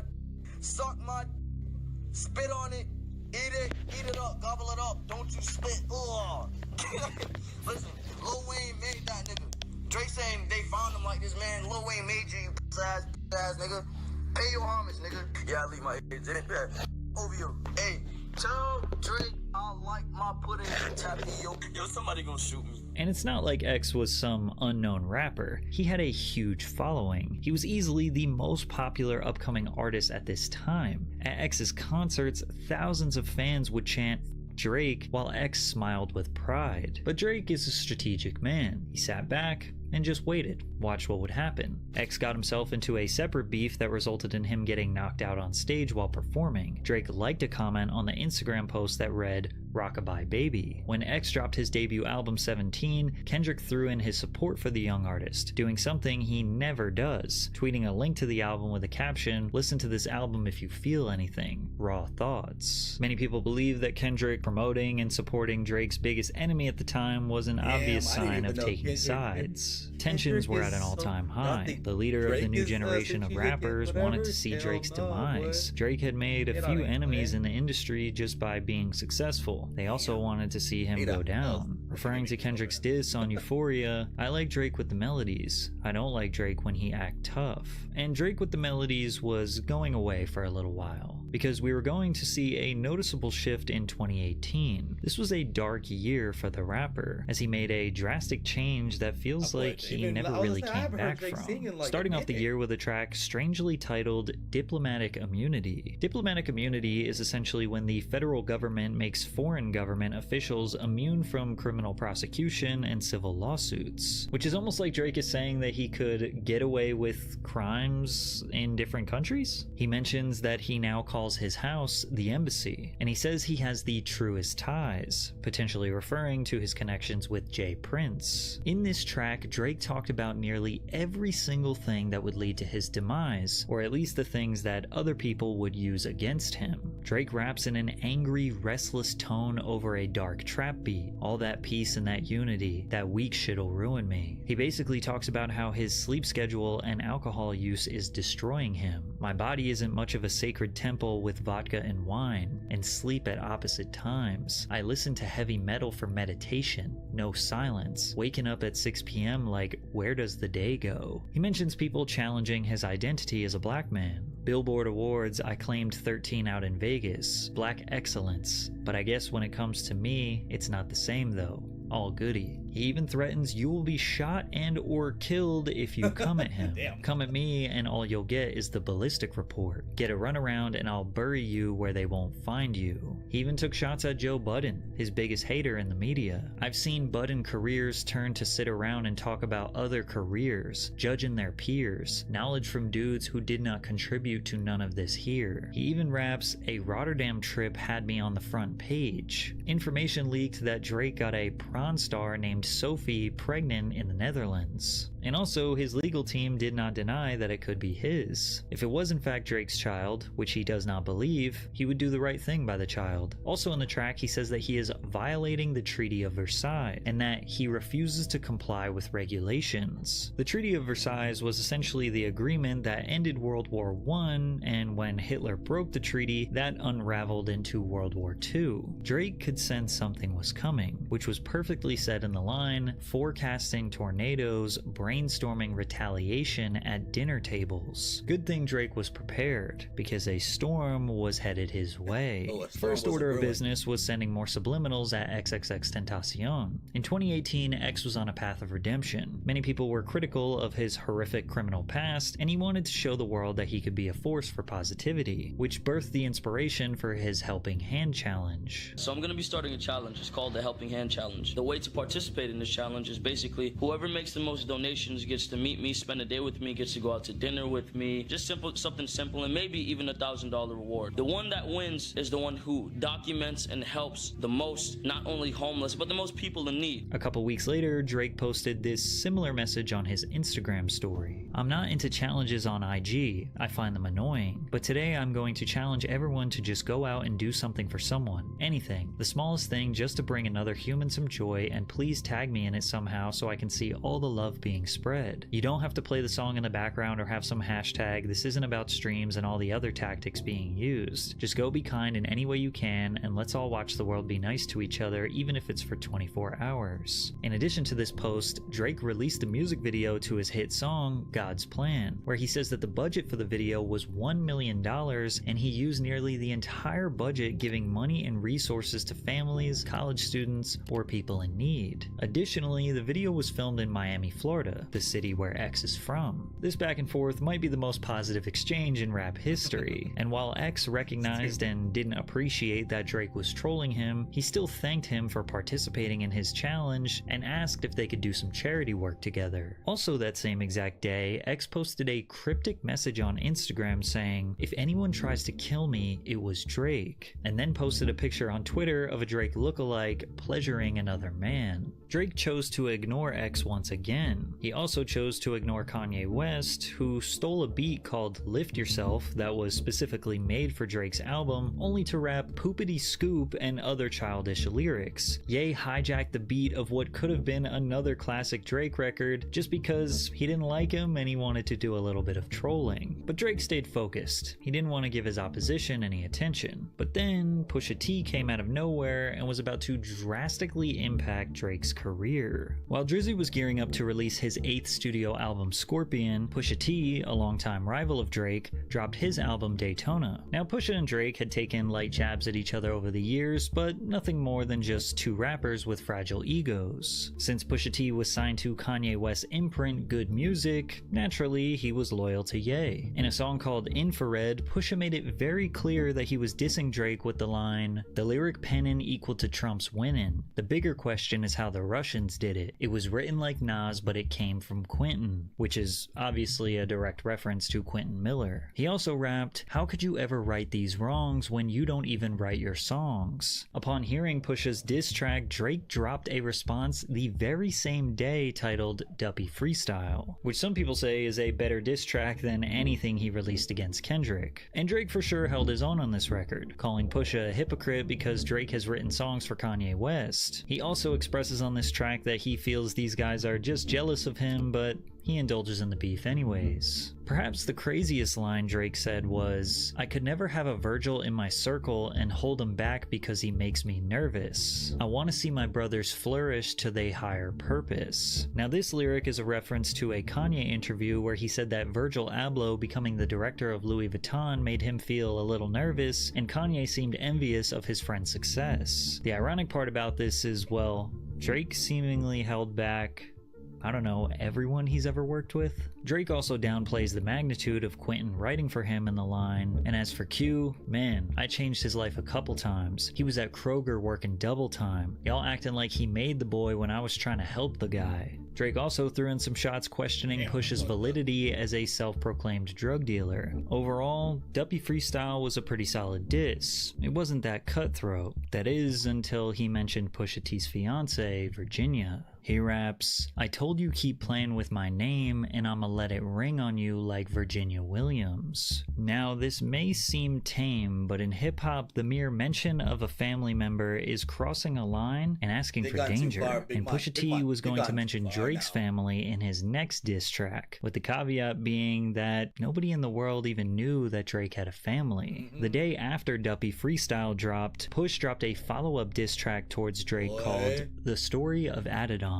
He raps, "Since you name drop my fiance, let him know who you chose as your Beyonce. Sophie knows better as your baby mother. Cleaned her up for IG, but the stench is on her. A baby's involved, it's deeper than rap. We talkin' character, let me keep with the facts. You are hiding a child, let that boy come home." And then he goes on to call him a deadbeat. This revelation absolutely exploded in the media. Drake has a kid and nobody knew? He's trying to hide his son, he won't let him come home? There were so many questions and not enough answers. And while the narrative that Drake was a deadbeat dad was definitely a devastating blow, Pusha went so much deeper. He attacked Drake's character, identity, bringing him to a lower level than Drake the rapper. He was speaking to Aubrey Graham, starting with the cover art itself, which features Drake dressed in blackface. Drake knew that this was a terrible look and immediately wanted to address the story behind the image. This picture is from 2007, a time in my life where I was an actor and I was working on a project that was about young black actors struggling to get roles, being stereotyped and typecast. The photos represented how African Americans were once wrongfully portrayed in entertainment. Me and my best friend were attempting to use our voice to bring awareness to the issues we dealt with all the time as black actors at auditions. This was to highlight and raise our frustrations with not always getting a fair chance in the industry, and to make a point that the struggle for black actors had not changed much. Some people felt this was a reasonable response. Perhaps his heart was in the right place, but the execution was poor. Whereas others see committing blackface is unforgivable no matter what the intent was. Pusha continued to attack Drake's identity as a black man. Confused, always felt you weren't black enough. Afraid to grow it cause your fro wouldn't nap enough. This could be substantiated with Drake's own words. I just always felt like an outsider. I went, when I was in Forest Hill, you know, it was an all Jewish school, like, and just being biracial, but still being Jewish. So I was like kind of connected to the kids, but like sort of distant. And when, you know, when kids are young, they don't necessarily comprehend everything. Right. So it can get a little cruel and a little mean. Do you get teased a lot? Yeah, yeah, I mean, I got it, you know. Pusha recognized Drake's sudden shift to a darker, more sinister sound in his raps. Even though you're multi, I see that your soul don't look alive. Your music for the past few years has been angry and full of lies. Now, this attack from Push seemed to be premeditated. After all, it was at the same time that he just dropped his own album, and then Kanye West dropped a 7-track album titled Ye, seemingly out of nowhere, 2 days after the Pusha T diss. Ye sold 208,000 copies in its first week and earned a #1 spot on the Billboard Hot 100. So not only did Push eviscerate Drake in a rap beef, Kanye added some additional burn with a #1 album. The ironic part is, one of the most popular songs on the project, titled Yikes, was actually written by Drake. Drake did not respond to the story of Adidon. Instead, he went ghost. He tucked his tail. He walked away. That revelation that he was hiding a child was seemingly too big to address. And since Drake did not respond, everyone pretty much just accepted that what Pusha said was the truth. But we would later find out that Jay Prince, his OG, told him not to respond. For a man to attack a man's mother, his father, a man that's dying, I feel it's disrespectful. I spoke with Drake, you know what I mean? I made OG call to Drake this morning, telling him, I don't want you to respond to this. You know what I mean? We're gonna put this to bed. So instead, Drake just went back to focusing on finishing his album. Shockingly, 2 weeks after the diss track, on June 18th, 2018, rapper XXXTentacion was shot and killed in a robbery outside of Riva Motorsports, a motorcycle dealership in Deerfield Beach, Florida. 4 men were later arrested and charged in connection with the murder. Surveillance footage showed the suspects blocking XXXTentacion's car with an SUV before 2 of them approached his vehicle, shot him, and stole a Louis Vuitton bag containing $50,000 in cash. At the time of the murder, there was widespread confusion about what had happened, with conflicting reports and rumors spreading rapidly online. There was even a video a fan took at the scene of the crime with X slumped over in his car, dead. Due to X's past beefs with Drake, fans immediately started creating conspiracy theories, pointing to the song I'm Upset, which was released 1 month earlier. The cover art featured a red moon, which was never really symbolism for Drake, but X often used a moon in his branding. I mean, one of his biggest songs at the time was called Moonlight. Perhaps the red moon was the antithesis of X's moon?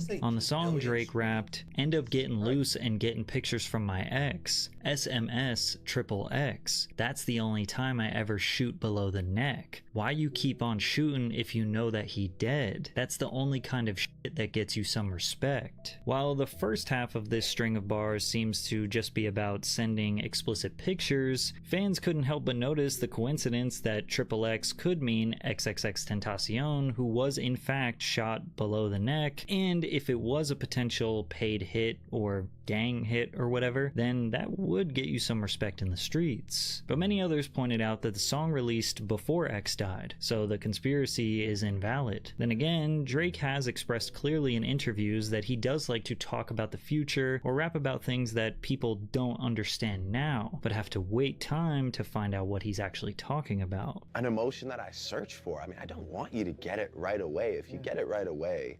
there's no risk being taken. There's something that's not... So much disingenuous. It's not, it's just more like, if you're able to like wrap your head around it and be like, okay, cool, I get it.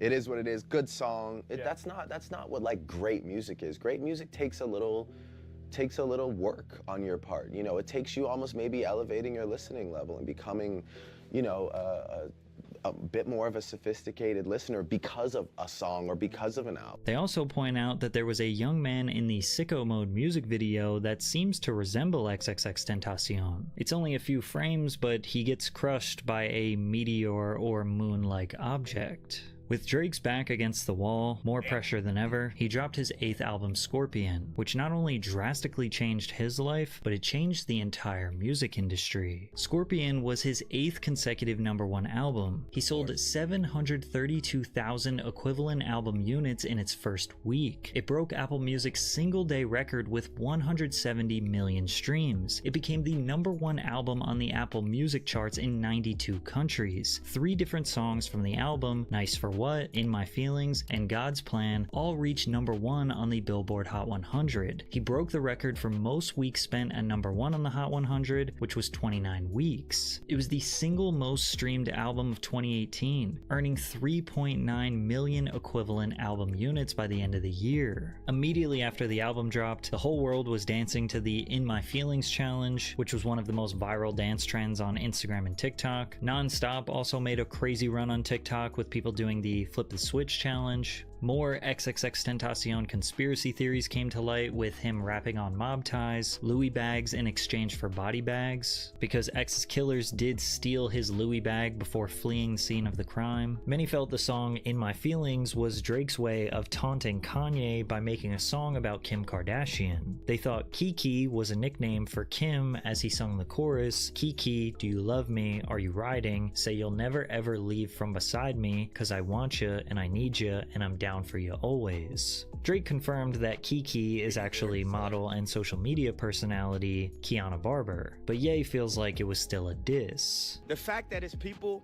making rumors or thinking that you f my wife and you're not saying nothing and you carrying it like that don't sit well with my spirit. You know, if I had a girlfriend from Chicago, her name was Renita, and then you was married to Rihanna, I wouldn't make no song called Riri. So when you're like, oh, I don't know where it come from, you too smart for that, bro. You know where that come from. Don't make no record with nothing that could be confused. Drake did address some of the Pusha T controversies throughout the record. On the song Emotionless, he rapped, "I wasn't hiding my kid from the world. I was hiding the world from my kid." On 8 out of 10, he rapped, "The only dead beats is whatever beats I've been rapping to." Drake also addressed why he specifically did not respond to Pusha. Never a matter of could I or should I. Kiss my son on the forehead, then kiss your ass goodbye. As luck would have it, I've settled into my role as the good guy. Drake was going with this narrative that he was the bigger person by not responding to the diss track, even though he responded to Meek Mill right away, and even the first diss that Pusha T did, Drake responded right away. Still to this day, Drake alleges that he had a career-ending diss track on Pusha T, but still remains a mystery. When I was making the record, in response, which was a real record, I know people think it's like some myth, it was like on this Vinyls beat, and I just found myself saying things that, like, one seemed really out of character just because I was like deeply invested in the situation and getting very angry, and saying things that I don't know if in 2 years I'd want to hear myself say. And yeah, I just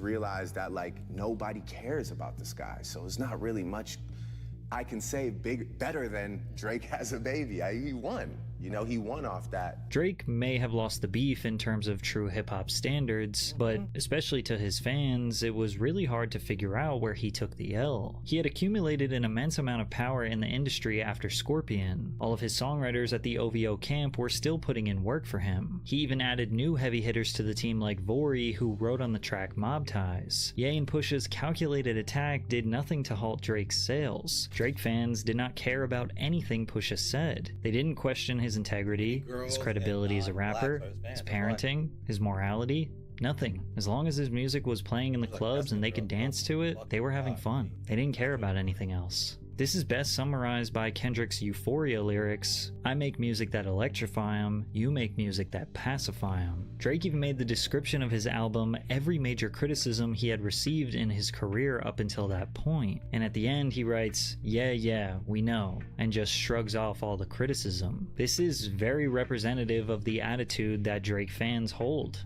They're tired of hearing it. They don't care. It was like all the beef, pressure, criticism just went away. Poof, gone, into thin air. Also, his biggest enemy with the most amount of potential conveniently died. As if this couldn't work any better in Drake's favor, the release of this album made him officially done with his contractual obligations to Young Money Cash Money, the Birdman founded label that helped boost Drake to superstardom and maintain his spot for a decade. Now he was ready to start negotiations for a new deal. Literally nothing could stop Drake. He had unimaginable power, and he knew it. So from here, he continued to play psychological games against his opposition. Most of Drake's beef was with Kanye for the past few years. From 2019 to 2023, nearly all of Drake's subliminals were targeted at Ye, since he was convinced that it was Ye who leaked the information about Adonis to Pusha T. This whole speech of like, you know, I'm in a great place, I'm making money, and I'm a father, and I want to, you know, be Quincy Jones and help you. But in order to do that, you've got to be transparent with me, and you've got to play me your music, and you've got to tell me when you're dropping, and I know you don't like to do things like that. And so, you know, I was in the studio. I guess, you know, we all kind of felt a genuine vibe from it. So I played him my music, and I told him when I was dropping. How much of Scorpion did you have done by then? Maybe like 60% or something. Got it. And then from there it was all good, you know. He played me like this. He played you a beat, right? He played me Lift Yourself, and he was like, yo, you can have this if you want. And I was hype. I started writing to it, and then he was like, yo, you gotta come to Wyoming. By the way, I'm in Wyoming. I play him March 14th. I send him a picture of my son. Oh my God. I tell him I'm having trouble with my son's mother. We had a conversation. I shared my... So...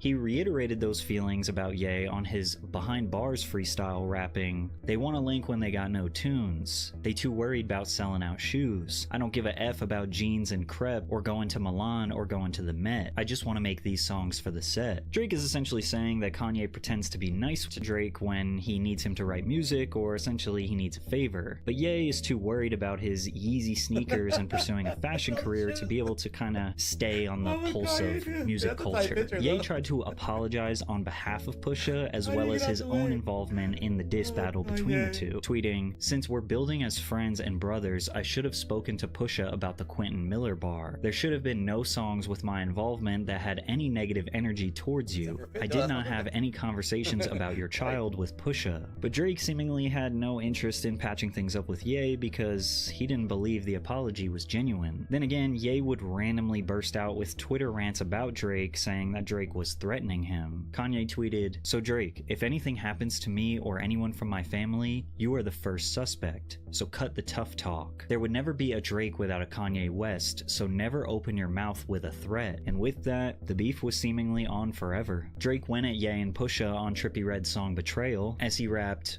45, 44, burnt out, let it go. Ye ain't changing shit for me, it's set in stone. Ironically, he told them to let it go when he seemingly couldn't let it go. Drake took even more shots at Ye and Kim by making an anthem essentially dedicated to their pending divorce. In the song Laugh Now Cry Later, he sings, "I know that they at the crib, going crazy, down bad, what they had didn't last, damn baby." In 2021, both of their albums, Drake's Certified Lover Boy and Kanye West's Donda, were flooded with subliminal shots at each other. They dissed each other so much it was like almost the only reason why they made music anymore. But the one consistent theme that came up was Drake hinting that he smashed Kim Kardashian. I think Drake smashed Kim K, no cap. Come on, man. Let's stay on topic. That ain't that far off of a concept. Like, why would we not say the obvious shit? And again, this is as a fan, just stepping back. There's something. Talk, my nigga. Something real personal going on in that world to where Drake was like, because knowing Drake is the most calculated dude but ever. But we think that he kind of just leaked his personal conversations. Nah. Is that not enough? Yeah, no? there's something that Drake holds over that whole family that he like, y'all don't want me to let this out. Exactly. However, Kanye says that in private, Drake assured him that nothing ever happened. And he says, yo, I just want to tell you, you know, nothing ever happened, you know, with Kim. Who, Future's telling No, you this is what Drake told me. Oh, this is I'm Drake. only talking to Drake about Future, really. Like, okay. I'm like, yo, I love Future. This is after y'all squashed the beat, after the concert? This is when we were squashing it, right? Now, if you know anything about Kanye West's history, you know he's not exactly the most trustworthy source. But as we've seen in this video, Drake is not really the most trustworthy either, so kind of hard to believe either of them. But they even patched things up for a little bit and did a Larry Hoover benefit concert where Drake was seen crying while Ye was performing Runaway. But despite Drake and Ye making amends, he seemingly threw it all out the window with a subliminal on Rich Flex. "You rappers love asking if I effed. when you know we did. She came in heels, but she left out on her cozy shit. Either Drake actually slept with Kim and it eats Kanye alive, or he didn't, but he likes to do everything in his power to convince Kanye that he did. Again, more psychological warfare. On his 2023 song Search and Rescue, which is essentially about not wanting to participate in meaningless escapades with women and desiring a more permanent relationship, he samples an episode of Keeping Up with the Kardashians where Kim talks about being bitter towards her divorce with Ye. Absolutely diabolical. But it was in 2023 where everything started to heat up for Drake. He released his For All the Dogs album, which again was riddled with so many disses to Ye, but also some other people like A$AP Rocky and Rihanna. Fans have long suspected that Drake always yearned for Rihanna, and he is still hurt to this day over her settling down with A$AP Rocky. On his track Fear of Heights, he seemingly goes after her, rapping, "Why they make it sound like I'm still hung up on you? That could never be. Gal can't run me. Better him than me. Better it's not me. I'm anti. Yeah, and sex was average with you." Damn. Drake's version of proving that he is not hung up on someone is by making an entire song about them. He also rapped, "I'm not Pretty Flacco, this shit get really rocky." People also suspected he was beefing with his longtime collaborator, Future, over a girl. In the song What Would Pluto Do, he rapped about desiring a girl that was sleeping with one of his friends, but he chose to smash her anyways because that's what Future would do. Drake and Future hadn't made a song together in years at this point. There were rumors that they were supposed to come out with a sequel to their joint album, What a Time to Be Alive. But allegedly, instead, Drake chose to collaborate with other Atlanta artist 21 Savage on Her Loss. Many people suspected their relationship soured, and they were right. But perhaps the most monumental part of this project was Drake's collaboration with J. Cole on First Person Shooter, where Drake is bringing his boisterous, powerful energy, claiming that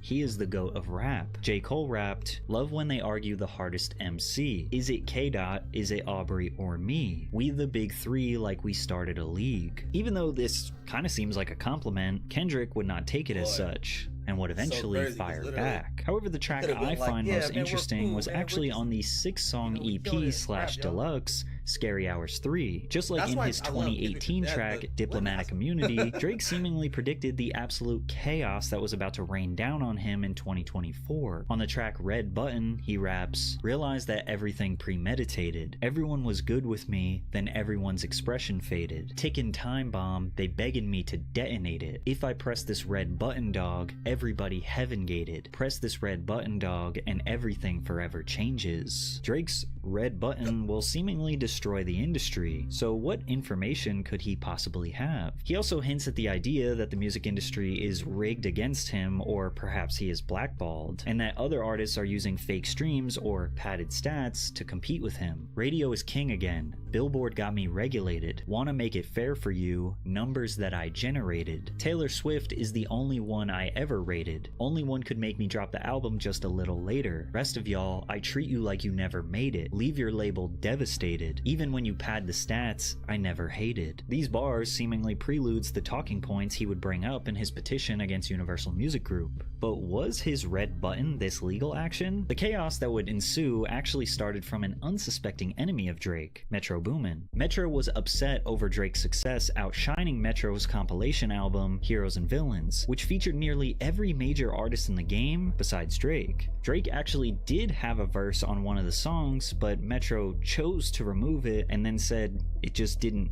fit on the album. Just even with like Slime verse and Trav verse and the outro, it was just already like, it just really wasn't no room. It was just wasn't no room. It wasn't no personal. It just wasn't no room. So. But how does Drake not fit on your album that features literally every top rapper in the game? Clearly they had some bad blood, but nobody really knew why. In a Twitter thread that was discussing Metro Boomin's album getting 10 million streams a day and Drake's album only 4 million a day, he replied, "Yet Her Loss still keeps winning Rap Album of the Year over Heroes and Villains. Proof that award shows are just politics and not for me. I don't care about awards, honestly. The true award and reward is knowing that the music I spend so much time on brings joy to people's everyday lives." It's obvious that Metro was just jealous. He claims he doesn't care about awards, but yet here he is, upset about it. So he deleted the tweet, which made Drake call him a tweet and deleter on a Kick live stream. To the rest of you, the non-believers, the underachievers, the tweet and deleters, you guys make me sick to my stomachs, fam. Honestly, if you guys want to look in my eyes, you guys want to do something? You guys, that's what I thought. No, that's what I thought.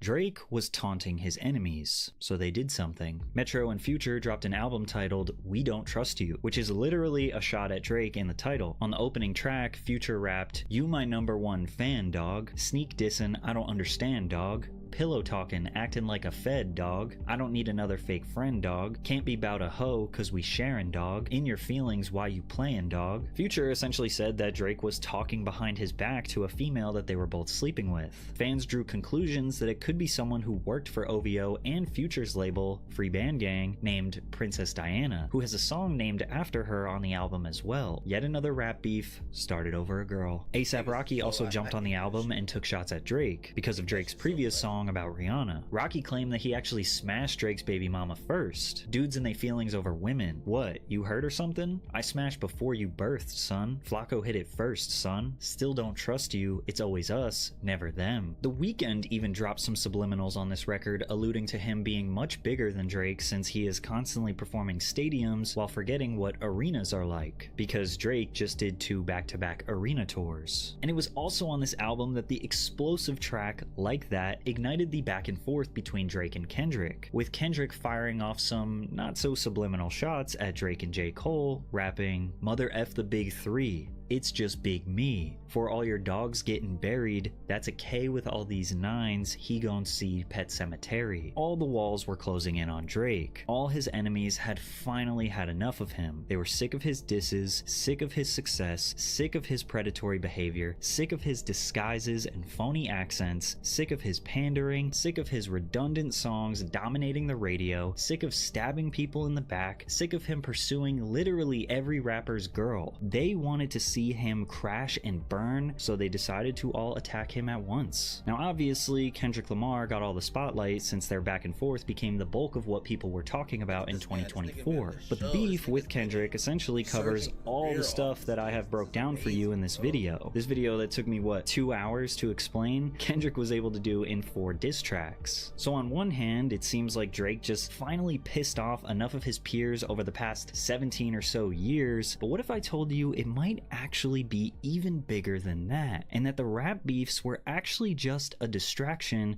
to Drake being a much bigger threat?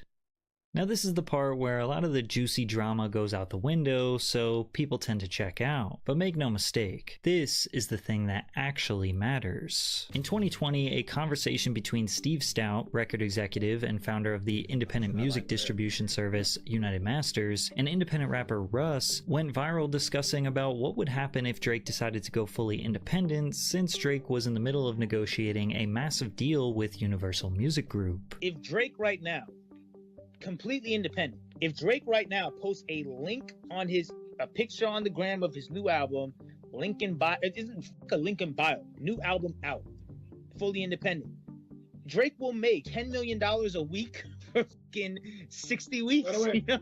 It's like insane. Drake is, I said this before, and it's about to come out in the next 6 months. Drake is about to get the biggest bag in the history of the music business by far. He should.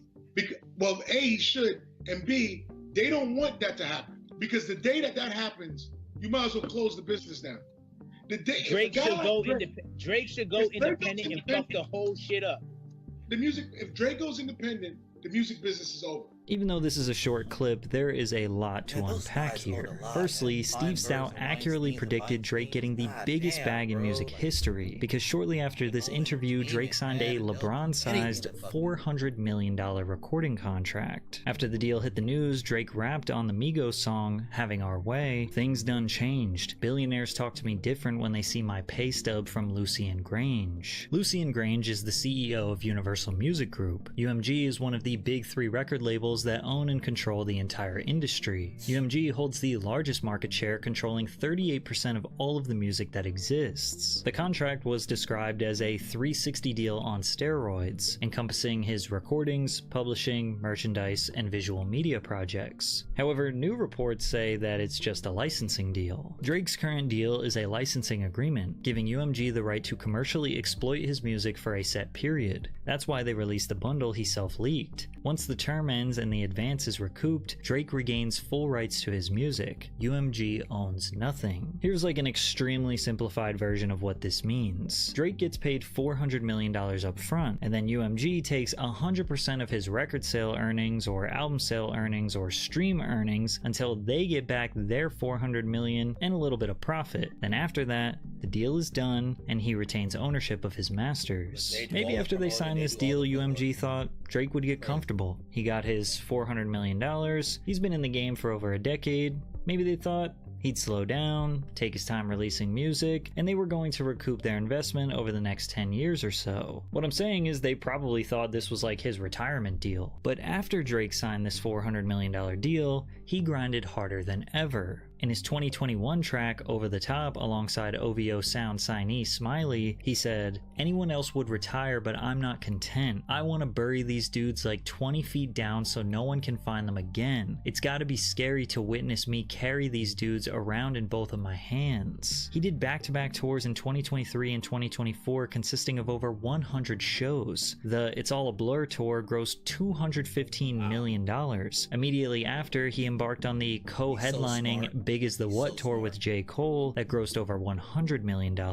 In that time, he released Certified Lover Boy, Honestly Nevermind, Her Loss, For All the Dogs, Scary Hours Deluxe. He dropped 4 albums and 18 singles in less than 3 years. And since 2021, he has generated somewhere between 40 and 50 billion with a B streams. Now the average stream payout is about 3/100ths of a cent per stream, but the record labels probably get a better deal than that. Let's just say 5/100ths of a cent. So multiply that by 50 billion, that would mean he has earned somewhere around $200 million on streaming alone. And considering I have limited access to their information, nor do I know all of the other intricacies of their contract, they probably have made way more than $200 million.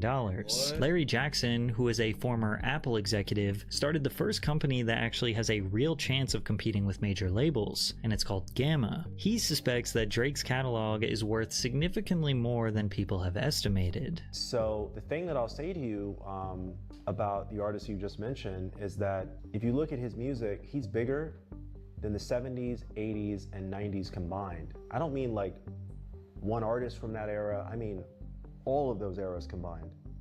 70s and the, I'll even say the 60s, 70s, and 80s rather, not the 90s, 60s, 70s, and 80s. I think it's a safe assumption that Drake has either made the $400 million or he is extremely close to making it. And after that, he gets ownership of his catalog. But do you think Universal wants Drake to own his catalog? Additionally, since he made the money back so quickly, standard business knowledge would say that he has more negotiating power when discussing the next deal. He made them $400 million this fast, maybe next time he wants $600 million, maybe $800 million.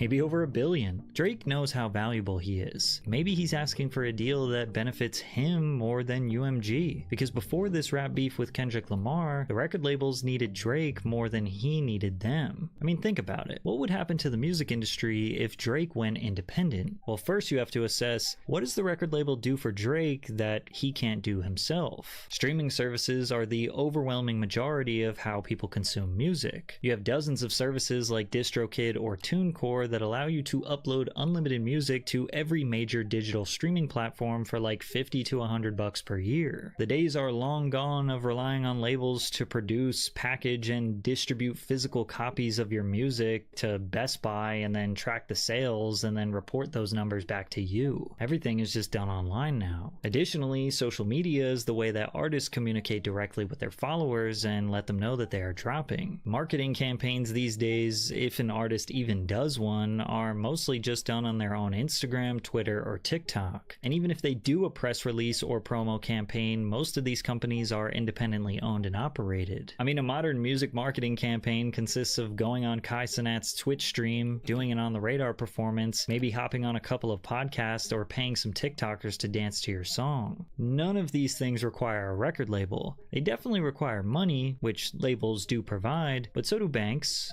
and cousins and uncles and grandmothers. And that's obviously not a problem for Drake. Not only is he rich, but every single platform or influencer would be excited to host him because their numbers will boost significantly. It's a symbiotic relationship. If If Drake comes on your show, he can talk to the people, and your relevance and revenue will skyrocket. However, there are two pretty important areas of music that are still controlled by big corporations. One, radio, and two, touring/live music. You, as an independent artist, will never, and I mean never, get on any major radio station without being signed to a label, or if you pay to get your song played. Now, providing money, gifts, or bribes in exchange for radio play, otherwise known as payola, is illegal. The Federal Communications Commission, or the FCC, treats payola as a violation of the Sponsorship Identification Rules, which requires any broadcast of paid material to include a disclosure that what the person is listening to is an advertisement. Legendary radio DJ Big Boy talks about witnessing payola firsthand.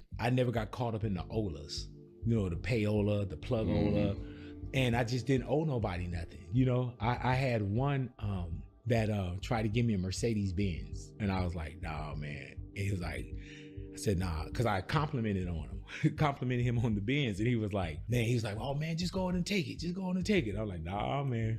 I was like, nah. I said, and I know what he doing, you know, shit. I come from that world, you know. You cut somebody off a big ass piece, and then that shit start getting smaller and smaller. You know what I'm saying? Like, exactly. I know how to hook you. Nah. And then he said, well, give me $1 for it. And I was like, nah. Because I'd never be able to pay that $1 off. You know what I'm saying? So other than that, I was always good with just no. You know, another time Eazy-E had somebody bring something to the door for me. I never told that story. And you know, I don't know what money is. They're like, oh, you know, Eazy-E got a record, so on and so forth. So I go out there and I look, and they're like, give me a bag. And it's like one of the movies where somebody hand you a bag with cash in it and a CD. But yeah, I was just like, man, I took the CD, gave the money back. And then the record ended up popping by itself anyway. Funkmaster Flex of Hot 97 says record labels are still paying for songs to be on the radio, but not Drake. He says that these numbers are per song. Drake does not pay for play. For pop radio, $350K per song. Urban radio, $250K per song. Mix show, $100K. Local mix show director, $40K. Local DJ, $3 to $5K per song. And still, even if Drake had to pay to get his song on the radio and indulge in a little payola, he could do it. He could afford those numbers. What I'm trying to say is, if Drake were to go independent, it could profoundly disrupt the music industry by demonstrating that a major artist can thrive without traditional label support. This could lead to a ripple effect of high-profile artists like maybe Taylor Swift or Adele or Beyonce or Rihanna leaving the major labels. Then the labels would struggle to attract and retain talent, which would lead to shrinking profits and layoffs of important job positions. Then, slowly but surely, they wouldn't be able to invest as much money taking risks on new talent, which, if you didn't know, it takes hundreds of thousands of dollars to break a new act in the mainstream. The traditional music industry model relies on signing hundreds of artists and hoping that one of them blows up to pay for the losses of all the rest. Spotify would no longer flood their playlists with only label-signed artists because the trendy music would be all from indie artists. Then from there, radio might start actually airing more indie music if that's what the culture or the internet is demanding. Little by little, you can see how the decentralization would occur. It would essentially democratize music. So with Drake having that threat, that power, that if he went independent, it would essentially start the destruction of the music industry. Plus him absolutely torching through that $400 million deal that is now up for renegotiation. The only thing that could possibly give UMG an advantage over him is if he died. Oh, I thought they were gonna say or the next closest thing to dying as it pertains to a celebrity, which is being outed as a pedophile, losing all of his relevance, and being hated by his fans. Now, if you made it this far in the video, I am 99% sure you know about Kendrick Lamar's iconic 2024 diss track, Not Like Us, that was aimed at Drake and accused him of being a pedophile multiple times. Not only is the cover art a picture of Drake's mansion with multiple sex offender watch logos above it, but in the song he raps, "Say Drake, I hear you like 'em young. To any girl that talked to him and they in love, just make sure you hide your lil sister from him. Certified lover boy, certified pedophile. girls. That name gotta be registered and placed on Neighborhood Watch. Kendrick also accused Drake of being an offender on his track Euphoria, as well as the track Meet the Grams, where he directly addressed Drake's mother, saying, "Your son's a sick man with sick thoughts. I think people like him should die. Him and Weinstein should get effed up in a cell for the rest of their life." Now, there hasn't necessarily been any proof that Drake is a pedophile or sex offender. Nobody has made any legal allegations against him. However, there is a long history of strange behavior that Drake has had with young girls that seems to give Kendrick's claims some merit. Like at the show he performed in May of 2010, where he kissed a 17-year-old girl after finding out her age.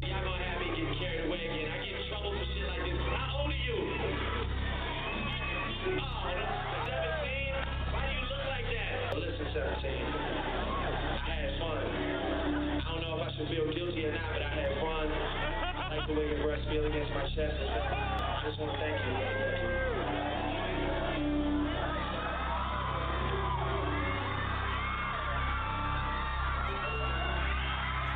It's particularly strange that Drake recognized that this was creepy or potentially illegal and then chose to kiss her anyways. At the time, Drake was 23 years old. Now, legally speaking, in the state of Colorado, Drake did not break any laws. However, many people believe that he simply got lucky, because it would have been considered illegal in 12 other US states. Additionally, people feel this is just a representation of a potential sinister pattern of behavior. If he did this on stage, then what would he do while nobody was watching? But it doesn't end there. In 2017, Drake posted a photo of him with Millie Bobby Brown, a 14-year-old actress who was the star of the hit show Stranger Things. The photo was seemingly innocent. That was until Millie did an interview and detailed their relationship further. Tell me about your friendship. How did this all come about? I love him. I met him in Australia, and he's honestly so fantastic and a great friend and a great role model. You know, we just texted each other the other day, and he was like, "I miss you so much." I was like, "I miss you more." He's coming to Atlanta, so I'm definitely gonna go and see him. I'm so excited. Yeah. You and Drake? That's awesome. That's awesome. What advice does he give you? Like, what does he say? About boys. He helps me. What? Yeah. He's great. He's wonderful. I love him. What's his advice with boys? You know, that stays in the text messages.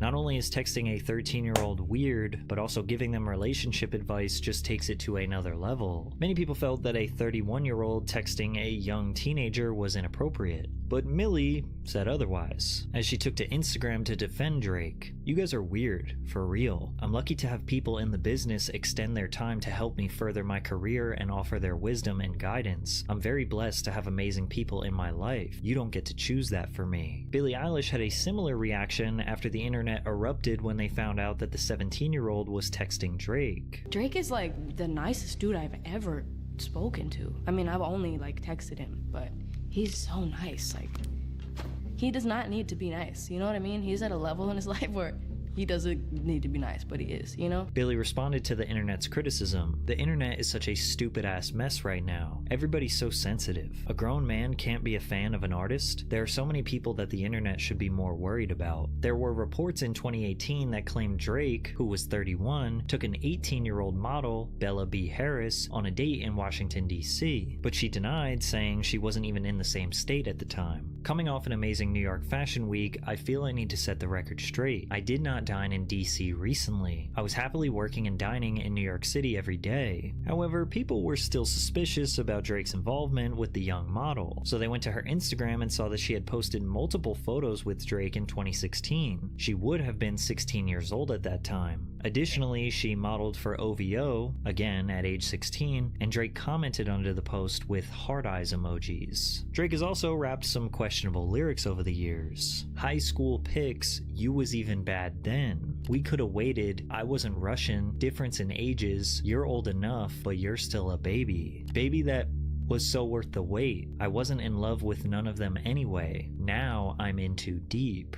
As if it couldn't look any worse for Drake, the way he responded to the allegations on his The Heart Part 6 diss track was abysmal. "I never been with no one underage. Just for clarity, I feel disgusted. I'm too respected. If I was effing young girls, I promise I'd have been arrested. I'm way too famous for that shit you just suggested. As if being too famous or respected amongst your peers has ever stopped these other countless offenders from committing crimes. Because of the power that Drake had accumulated in his career, all of these stories just kinda got brushed under the rug. That was until 2024 when Kendrick started calling him a pedo and people started digging into his past. In response, Drake filed a petition against UMG citing defamation, that UMG used bot or fake streams as well as illegally paid for radio play and promotion to artificially boost Kendrick Lamar's song that falsely accused him of being a pedophile. Now, it's important to know that this is not a lawsuit,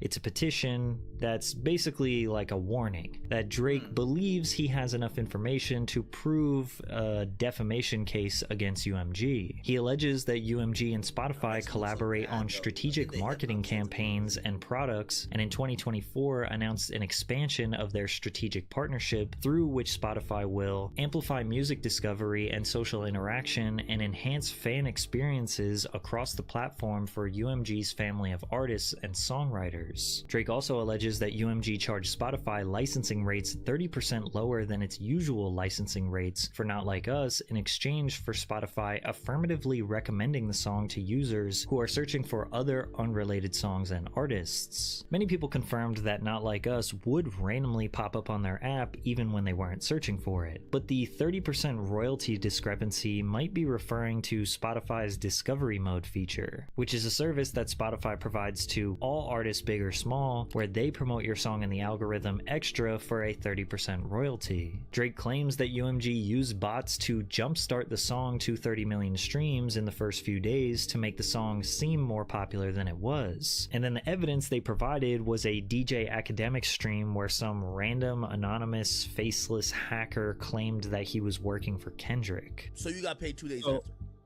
Yeah, I got reached out to. It was May 5th afternoon, and that's when they were like, and I will send you also receipts of that as well, me being reached out to by the third party and then being paid by them. And they actually told me, they're like, hey, we can make some money on this. They just did this drop.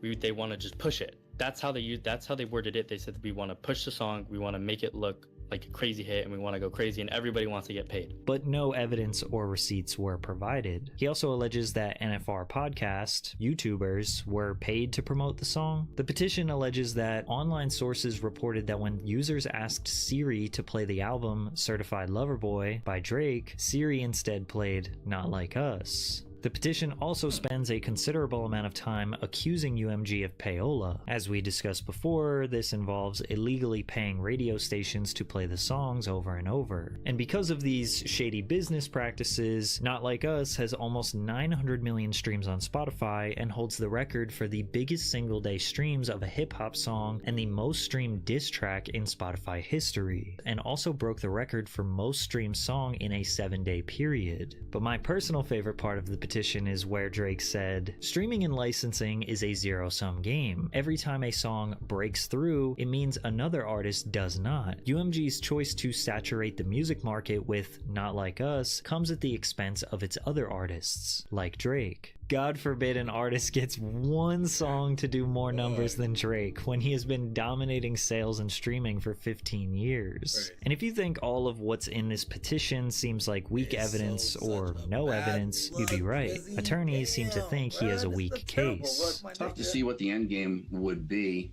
I agree that he's got high-powered attorneys that know what they're doing, that wouldn't have taken something this far unless they believed they could follow through.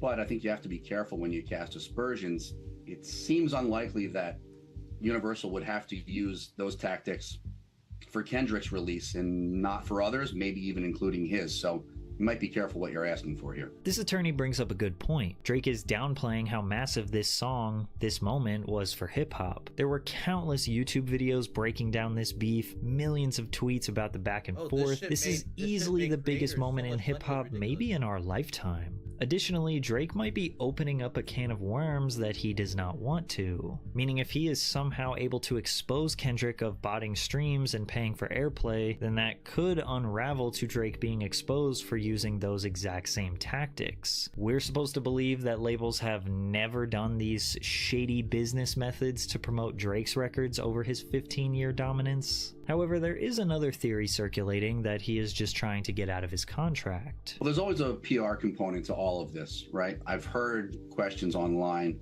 about perhaps this is a way for him to get out of his recording contract. Maybe it's an attempt to keep Kendrick Lamar from performing the song that shall not be named at the Super Bowl. I'm not sure exactly where it goes. Could be that the discovery, the disclosure that they're looking for will help them figure that out. Like we speculated earlier, maybe Drake recouped on his $400 million deal and he wants a re-up. Maybe he is asking for $600 million, $800 million, $1 billion, and maybe they are locking him into some contractual loophole. Maybe he wants to just go independent and break free from the label because he doesn't think he needs them anymore. One of the most interesting parts of the petition was that Drake claimed UMG offered to partner with him to team up against Kendrick. Instead, UMG has pointed the finger at Mr. Duckworth, insisted that Drake should initiate legal action against Mr. Duckworth rather than UMG, and even threatened to bring its own legal claims against Mr. Duckworth if Drake were to pursue claims against UMG. So if that were true, then why wouldn't Drake just sue Kendrick? Surely he would win with all of his legal power in addition to UMG's legal power on his side. This is why most people think that this isn't really just a lawsuit. So while most people are just claiming that Drake is trying to sue because he's a sore loser and he's mad about losing the rap beef, other people think that he's just trying to get out of this deal and go independent. Nothing more than a negotiating strategy. Now you might be thinking, why would Drake's own label want his reputation to be ruined? Wouldn't that hurt his sales and then in turn hurt their investment? Well, they don't want it to be permanently ruined. They just want his reputation to be ruined right now so they can renegotiate a deal, then once he is signed, they can help him restore it. Plus, the guy who dissed him, Kendrick, is signed to the exact same label. So if Drake goes down and Kendrick goes up, they make money regardless. But Drake maybe finally took things too far. Perhaps UMG also had a trick up their sleeve. A few days after the petition was filed, one of XXXTentacion's killers, Dedrick Williams, appealed his case and cited Drake as a witness. Keep in mind, this case was solved and closed years ago, so the timing of this appeal is interesting. Plus, Drake was originally listed as a witness, but the court seemingly ignored it. What exactly were you suggesting? Are you suggesting that Drake had a part in it, or that just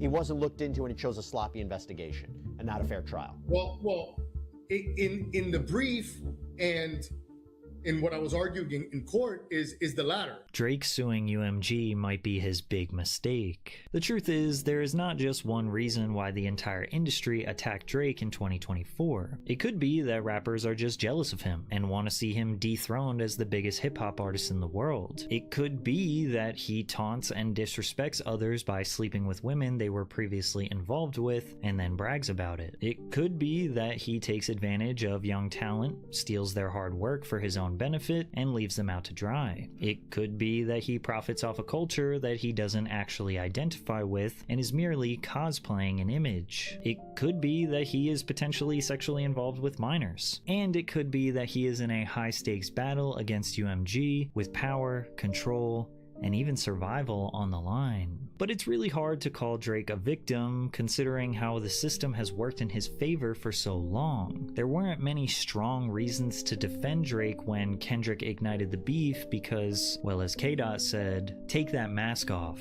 I want to see what's under them achievements. Why believe you? You never gave us nothing to believe in." God damn, Patrick CC. You gave me the goosebumpers, dog. You gave me the goosebumps, my boy. Sheesh. Damn, this boy. Man, it's just crazy, man. I wonder what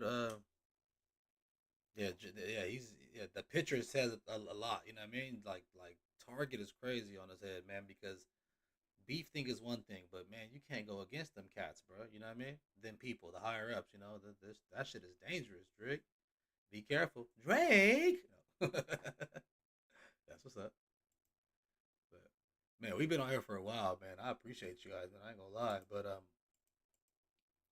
gonna get up out of here, man. Go check on, you know what I'm saying, the situation, maybe get something to eat and maybe hop back on or whatever a little later, man. But I appreciate y'all, man. You know what I mean? And